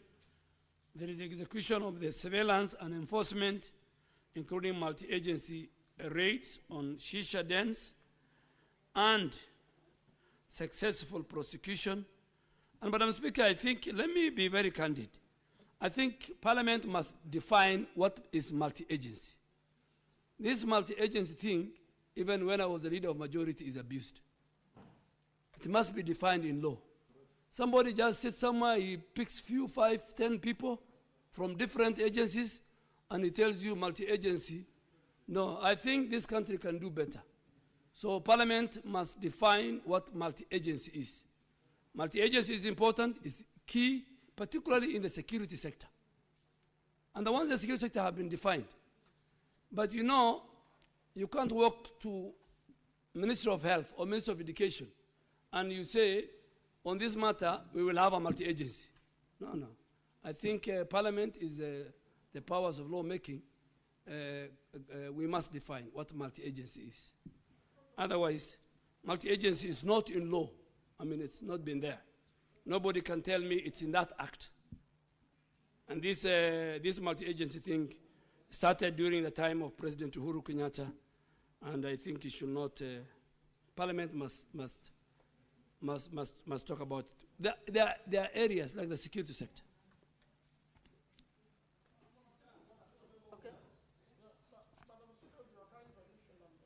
Okay, I thought you might want to bring it in your supplementary question. Okay, proceed. To get to that, Madam Speaker, it is good that the Cabinet Secretary was very honest with what he said, and as I sit here, and as I present, Madam Speaker, documents are still coming to me, of which I need time to go through. Senator Manzo, please sit down. That is, what we are doing is unprocedural. Let the CS finish, and then if you have anything additional, you will bring it in your supplementary. CS, have you finished? Please finish. Chair, that's why I said this thing of tobacco is very complicated. So So what are the measures that are used for transparency and accountability? To enhance transparency and accountability, the Management Tobacco Control Fund, the Minister has developed an operational manual guideline in 2022, and audits are conducted as per the Public Audit Act. Chair, let me not lie to this House, and I agree with the Honourable Member. I have not seen these guidelines. You know, I have not seen these guidelines. And I want to go unanswered. And then in terms of the dedicated Tobacco Control Fund Implementation Secretariat, it manages the day-to-day operations, maintains financial records, and ensures regular reporting too. But I think the House should not worry because I am on it this thing. It will either straighten up or it will fold. It cannot be business as usual. It's one of the things which are on my table. Many things, including a letter from the DCI on inspection. So I'm studying that. But because I had to come to the House, I had to find a way. So I'll talk to my PS and the people concerned, and we must speak to the people of Kenya on what is going on. Honorable CS, can you just hold on for 1 minute? So I will. Honorable CS. Chair, can I ask you? I'm just requesting you give me 1 minute. Sit down first. Honorable Senators, in view of the interest by senators in the matters currently under consideration, I direct that the Senate extends today's sitting for no more than 15 minutes pursuant to Standing Order 34-2A. Proceed, CS. So, Chair, I think this, I will ask you, Chair, that this tobacco thing, with the analysis of the member who asked me, I be given more time to find out and even come with the Auditor General's report on this fund and all the story behind it, because even me, I have not really digested and internalized this thing, and I don't want to cheat the House because I am unanswered. Tomorrow the same House can hold me to account. If I seek the approval of this House, I will be told I have said this and this. So can we, with the indulgence, can we step down this tobacco thing? I can still ask, if the members want to ask questions, I can take the notes, but I think this tobacco thing I need to find out what's Thank you, CS, for being so frank. And in fact, a member was going to ask for some annexures that you've not brought. Members, I suggest that this is a serious issue. We step down that question and allow the CS to provide a comprehensive response. In this House, CS, you'll want to know that I think even before the House, there is a bill that deals with tobacco control. So I think the House would want majority. Speaker, I beg your indulgence because I have additional request still on this tobacco issue to the Minister, and there's something that he has alluded to. This, can I just make it as a request so that as he brings additional information to the House, That is fine. That is fine, your Majority Leader. There is something is not right at the Tobacco Control Board, and I'd wish that the Minister listens keenly to this request. And I like the fact, Madam Speaker, that the Minister has actually alluded and spoken on this thing called the multi-agency. As representatives of the people, we sometimes come into contact with information that is useful for Cabinet Secretary to know. I know for a fact that there is a certain dispute that exists presently before a tobacco importing company and this board.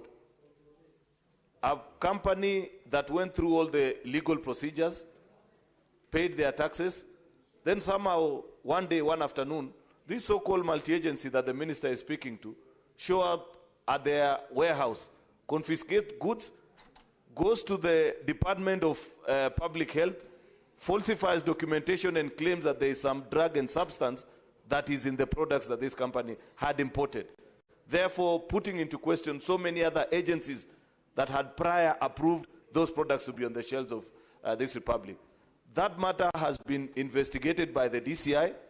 I am aware that they have filed a response back to the ministry, and they have confirmed that that multi-agency actually misled the country.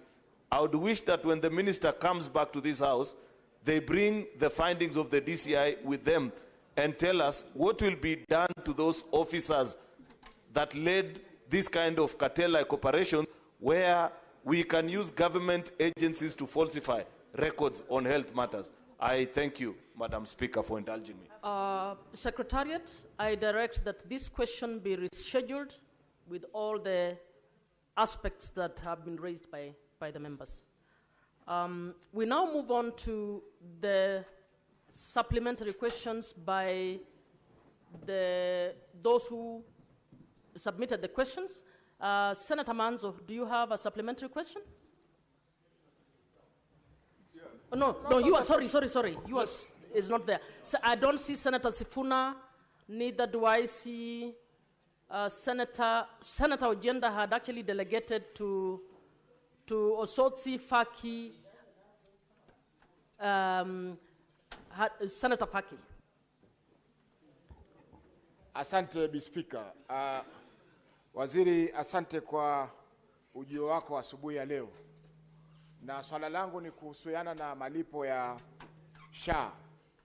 Kwamba inakuwaje wakati mgonjwa kwa mfano anafanya operation, SHA inasisitiza kwamba lazima alipe malipo ya zaidi ya miaka miwili ndio aweze kupata huduma ambayo anahitajika kupata, either ya operation ama ya kulazwa kwa matibabu fulani ambayo ni ya kitaalamu.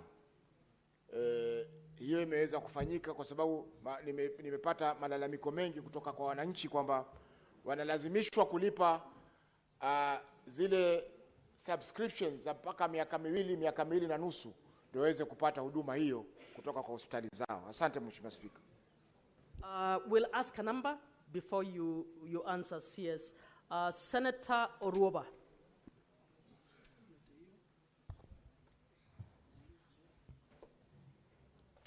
Thank you, Madam Speaker. Madam Speaker, I have a concern, a question about Linda Mama. Waziri, I know you mentioned and elaborated about how Linda Mama has been absorbed into the bigger cover. Waziri, I've had the privilege, or is it the advantage, of being pregnant in this particular transition.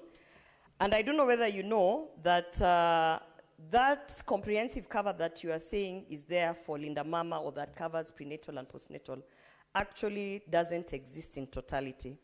Waziri, I'm not sure if you are aware that some of the prenatal services that you have quoted are not given under that comprehensive cover. For instance, scans are not covered. A pregnant woman requires a minimum of 2 scans before they give birth. That is not covered in the cover that you are talking about.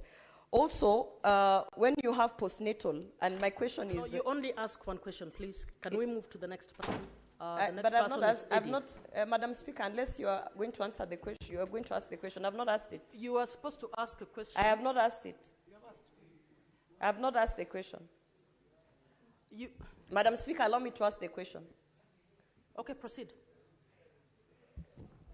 My question is, Waziri, my question is, have you actually given a service charter under this comprehensive prenatal and postnatal care so that we can be able to tell you, those of us who have been pregnant, which services are being given and which services are not being given?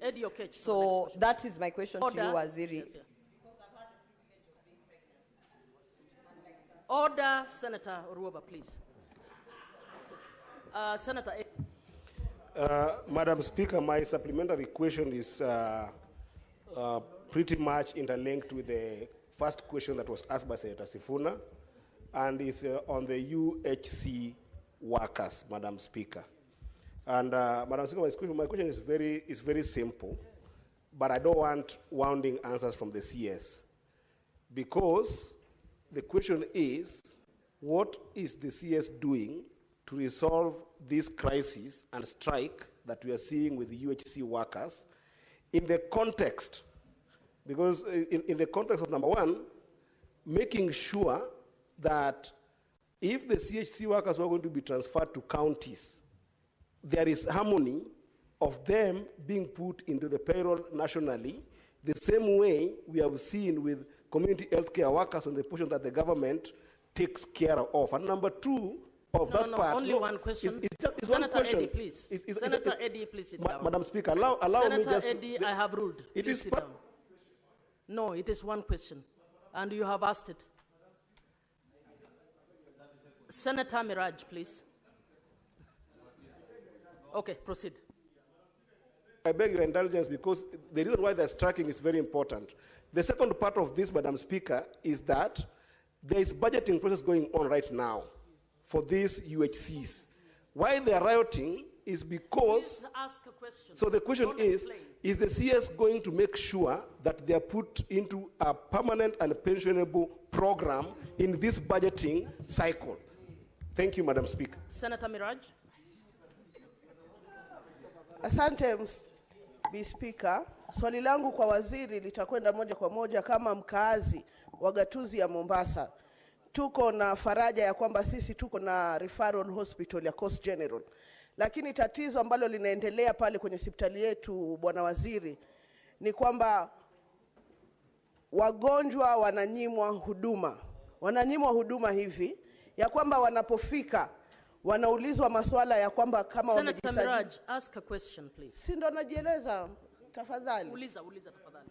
Swali langu ni kwamba kuna ushirikiano gani wa karibu baina ya wizara na gatuzi ya Mombasa, kwa sababu anayepeana huduma pale CEO anasema ya kwamba hamupeani pesa za SHA wanapotibu wagonjwa. Kwa hivyo wagonjwa ambao wana uwezo wanalipishwa pesa zaidi. Bill zimekuwa kubwa, radiotherapy haifanyi. Yani Mombasa, waziri, kama ingewezekana, mimi kama mwakilishi kutoka kule, naomba ufike Coast General. Maafa yamekuwa mingi, hakuna manasi. So You have asked the nakuomba question. You swali have asked the langu ni question. kwamba Now kuna you are ushirikiano making a gani wa statement. karibu? Order, Senator Miraj. Honorable Senators, I would like to acknowledge the presence in the public gallery this afternoon of visiting teachers and students from Kiburu Boys High School. Order, Senator. A boys' high school in Kirinyaga County. The delegation comprises 3 teachers and 49 students who are in the Senate for a one-day academic exposition. Honorable Senators, in our usual tradition of receiving and welcoming visitors to Parliament, I extend a warm welcome to them, and on behalf of the Senate and on my own behalf, wish them a fruitful visit. Thank you very much. Senator Kavindu. Thank you, Madam Speaker, for giving me this opportunity to ask my question. And I first of all start by congratulating Honorable CS for coming and appearing before this Senate, because many of the times people are called, CSs are called and they don't appear. Honorable CS, my question is, what are you going to do about networks in the hospitals? Because this SHA registration is really a big problem. People are waiting for I would it. like you to ask a question, please. Ask the Sindio? question. Sinauliza swali, siungoje. Senator- Sasa tutaharibu wakati. Wacha nimalize. Senator, please follow the rules. Just ask the question. Yeah, the question is, patients are staying at the hospitals from morning to evening until the next day, being told that they cannot be treated because they cannot access SHA. So, and again, Honorable CS, you said that SHA is free. These patients are charged 500 to be able to register in hospitals. And Senator Kavindu, you have not asked any question. And your time is over. Nimesema bwana Senator, Madam, be consistent in the... nimeuliza atafanya nini kuhusu network za SHA, maana hazifanyi kazi. Hiyo si swali. Now you have asked Si the question. nimeuliza hivyo hivyo. Senator Ama Kavindu, Kiswahili ndio inaingia. Senator Kavindu, Aya, order. wacha basi niulize. Order. No. Senator, can we move on to Na the watu next senator? wanalipishwa 500 kuregister SHA. Senator alafu Mandago, please. Senator Kavindu, please respect the chair.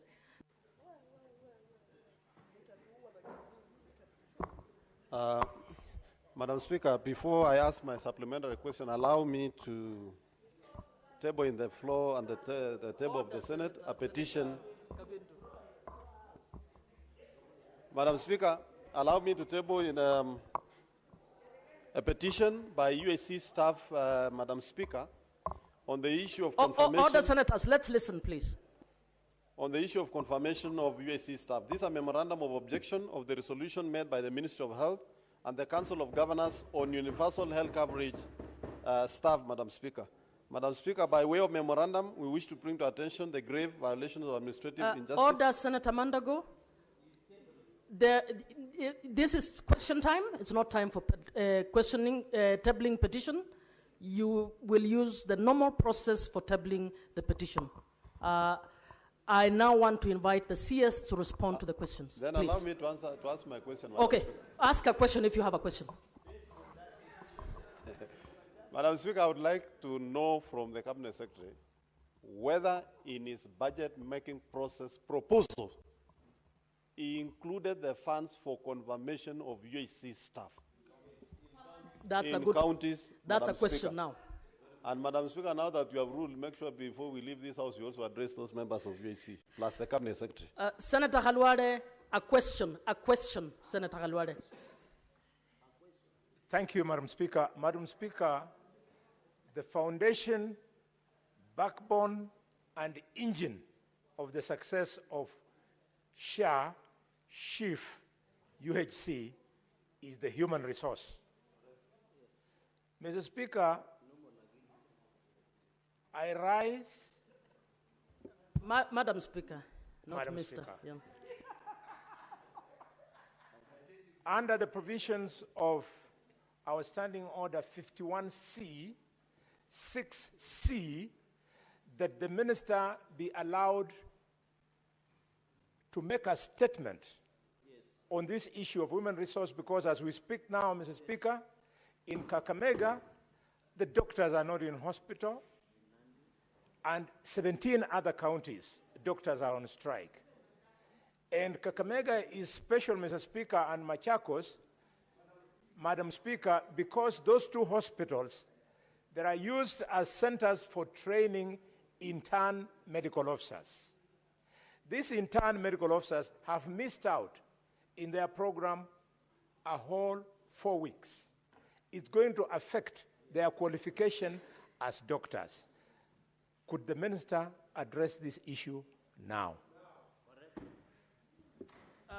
Honorable Senators, questions have been asked by members, and we have hardly, we have 17 minutes to go. So my view is that we allow the CS to answer. Now you're making it difficult for what Senator Halwade is asking to be accommodated. No, if you ask, then what Senator Halwade wants to do cannot be accommodated. So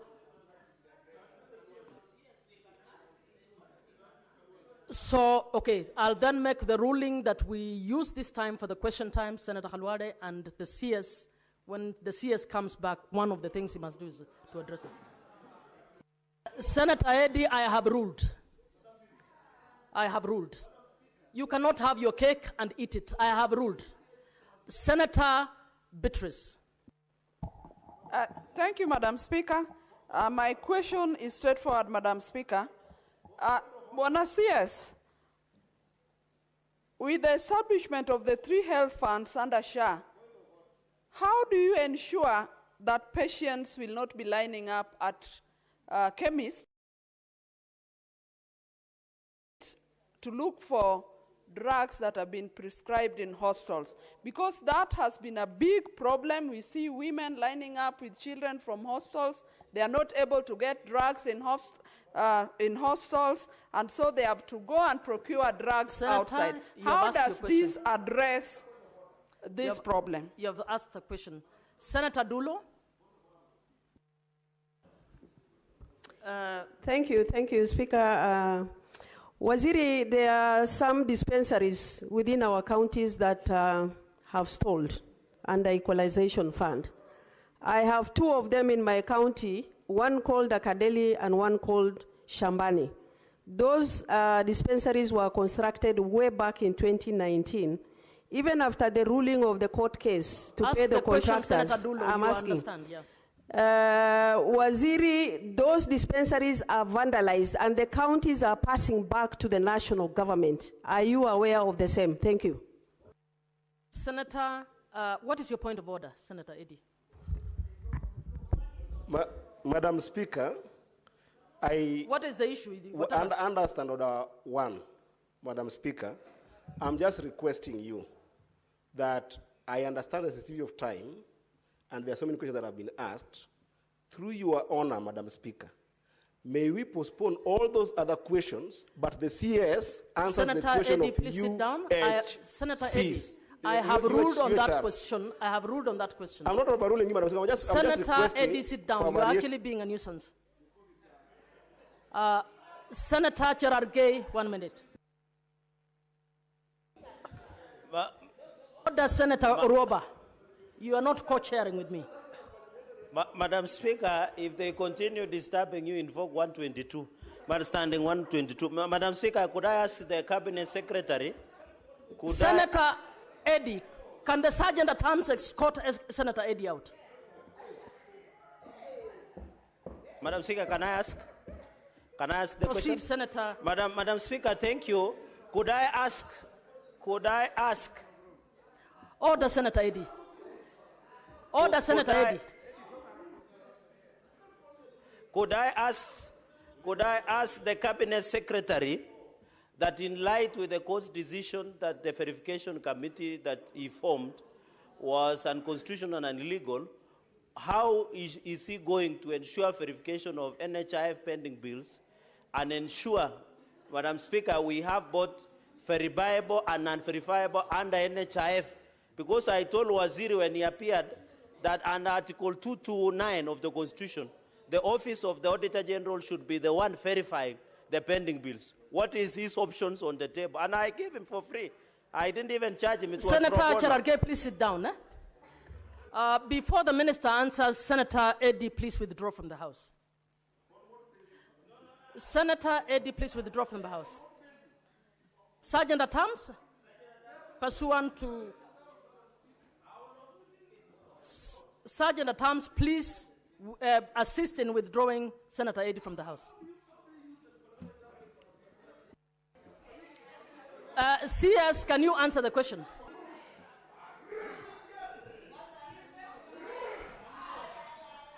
Thank you. Order, senators, please. Order, senators.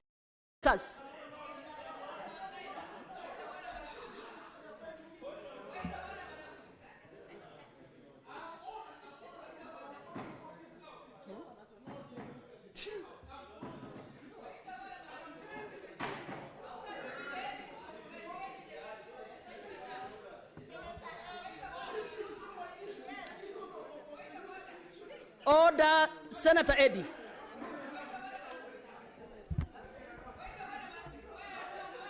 Honorable senators,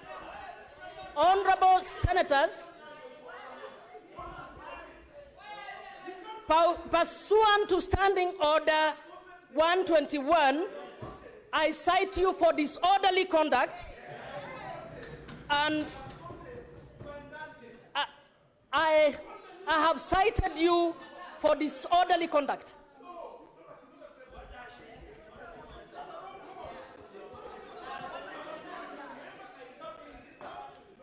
Senator Eddy, I have directed that you leave the House. The Sergeant at Arms may now proceed to move him out.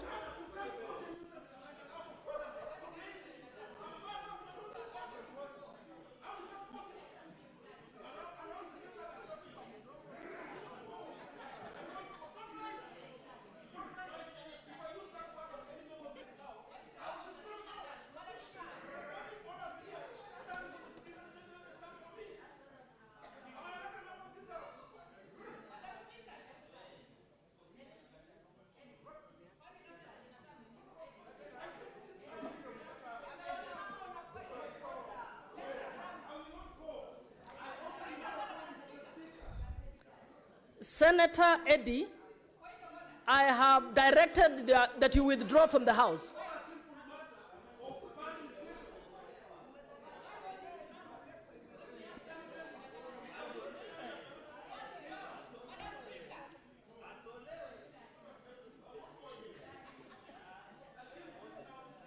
Sergeant at Arms, we will not proceed unless you actually escort Senator Eddy out. Please do not defy the chair.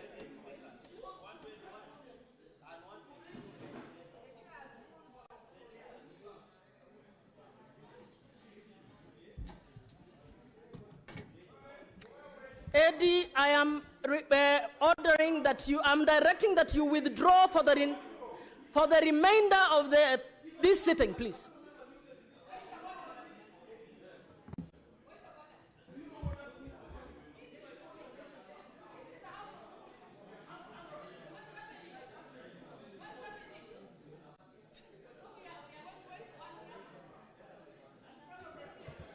All the members who are around Eddy, please go take your seats.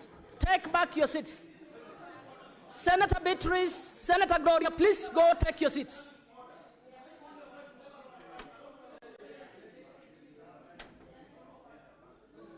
Senator Beatrice, Senator Gloria, Senator Kavindu, please take your seats. Senator Korir, what's your point of order?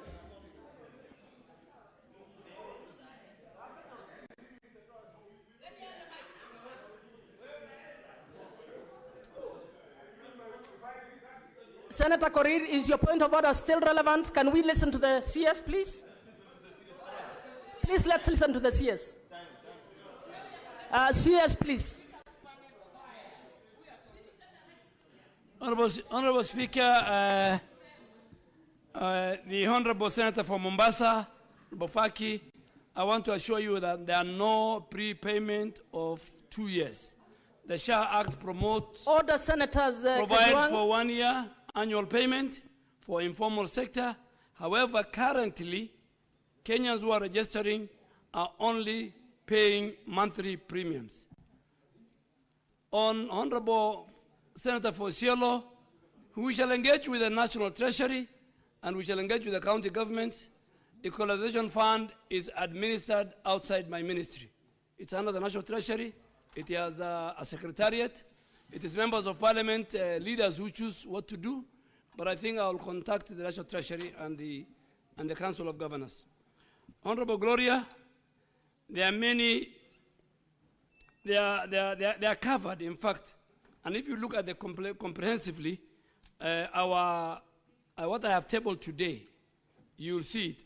But further, you need to look at the tariffs of the healthcare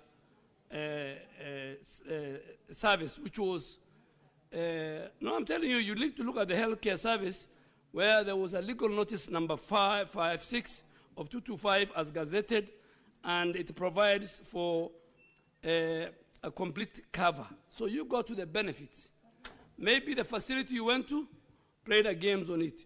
On Mombasa, Coast General Hospital, on, yes, get us and the date and everything, and we'll ask him. On Coast General Hospital, let me first thank the governor of Mombasa. That county is leading in terms of SHA registration at 58, and we must thank him. He has, the person second to him is like the numbers between the numbers for Liverpool and Arsenal. The difference is 10. So that is how he's ahead of the pack. But on SHA pays all approved claims by the 14th of every month. And I will give you the figure.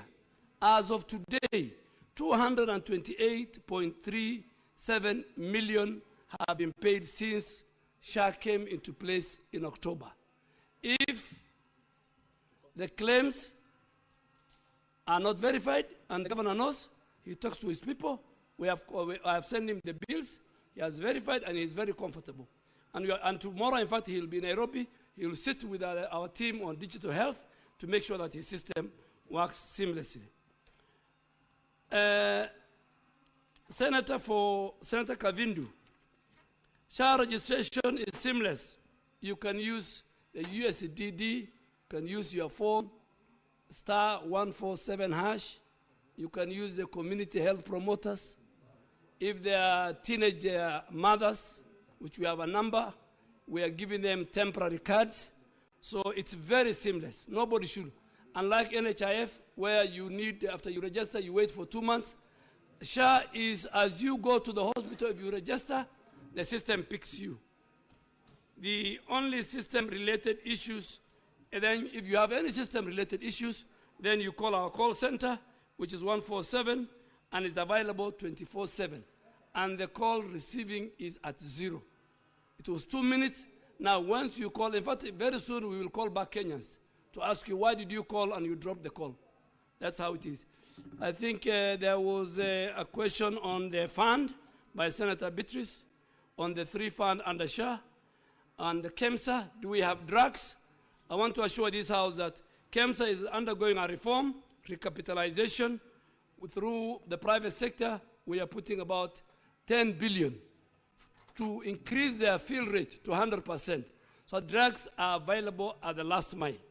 On the doctors in Kakamega and many other places, as Honorable Khalwale was asking this question, I texted the governor of Kakamega. Whether it is true or false, I told him to send me the agreement he has signed with the doctors. He is yet to send me, but he said, I have resolved. There are about 18 counties where doctors have issues, and I have agreed with the union when I was in Mombasa that those issues must be resolved. Kiambu is one of them. And I'm talking to the governors that we resolve. The main issue is on promotion. Consultants, senior doctors have stagnated for a long. But as you know, health is devolved. There is a committee on health here, chaired by by Honorable Senator Mandago. There is a committee on devolution by the Senator of Wajir. I think you'll do much better if you deal with this matter. But on the matter of UHC, Honorable Chair, lastly, the people out there were with me.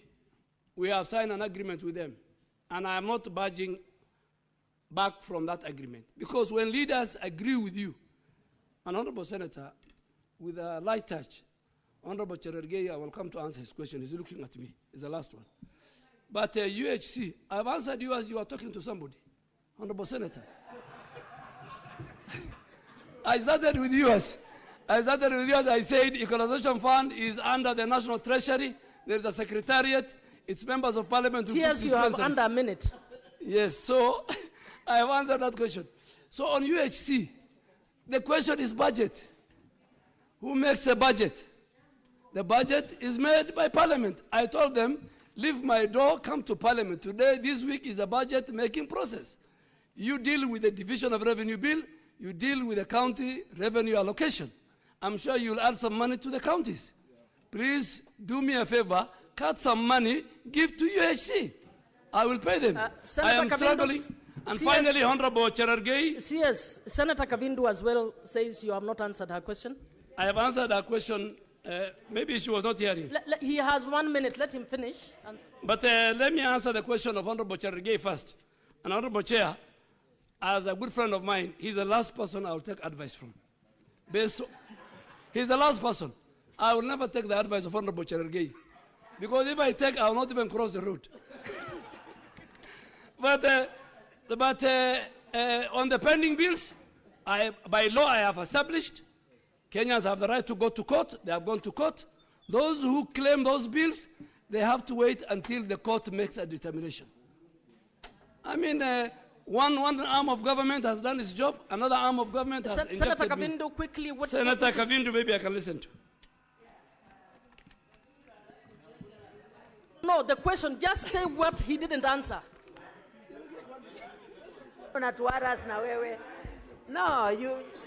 No, Madam Speaker, my question was, registration ya SHA haifanyi kazi. Na hiyo registration ya SHA, the details Honorable CS unanipatia hapa, ingepatiana huko ground ndio watu wajue watafanya nini wakienda huko, si hapa. Honorable Chair, Honorable Chair. Honorable Senators, having concluded the business for which I extended the day's sitting, the Senate stands adjourned until later today at 2:30 p.m.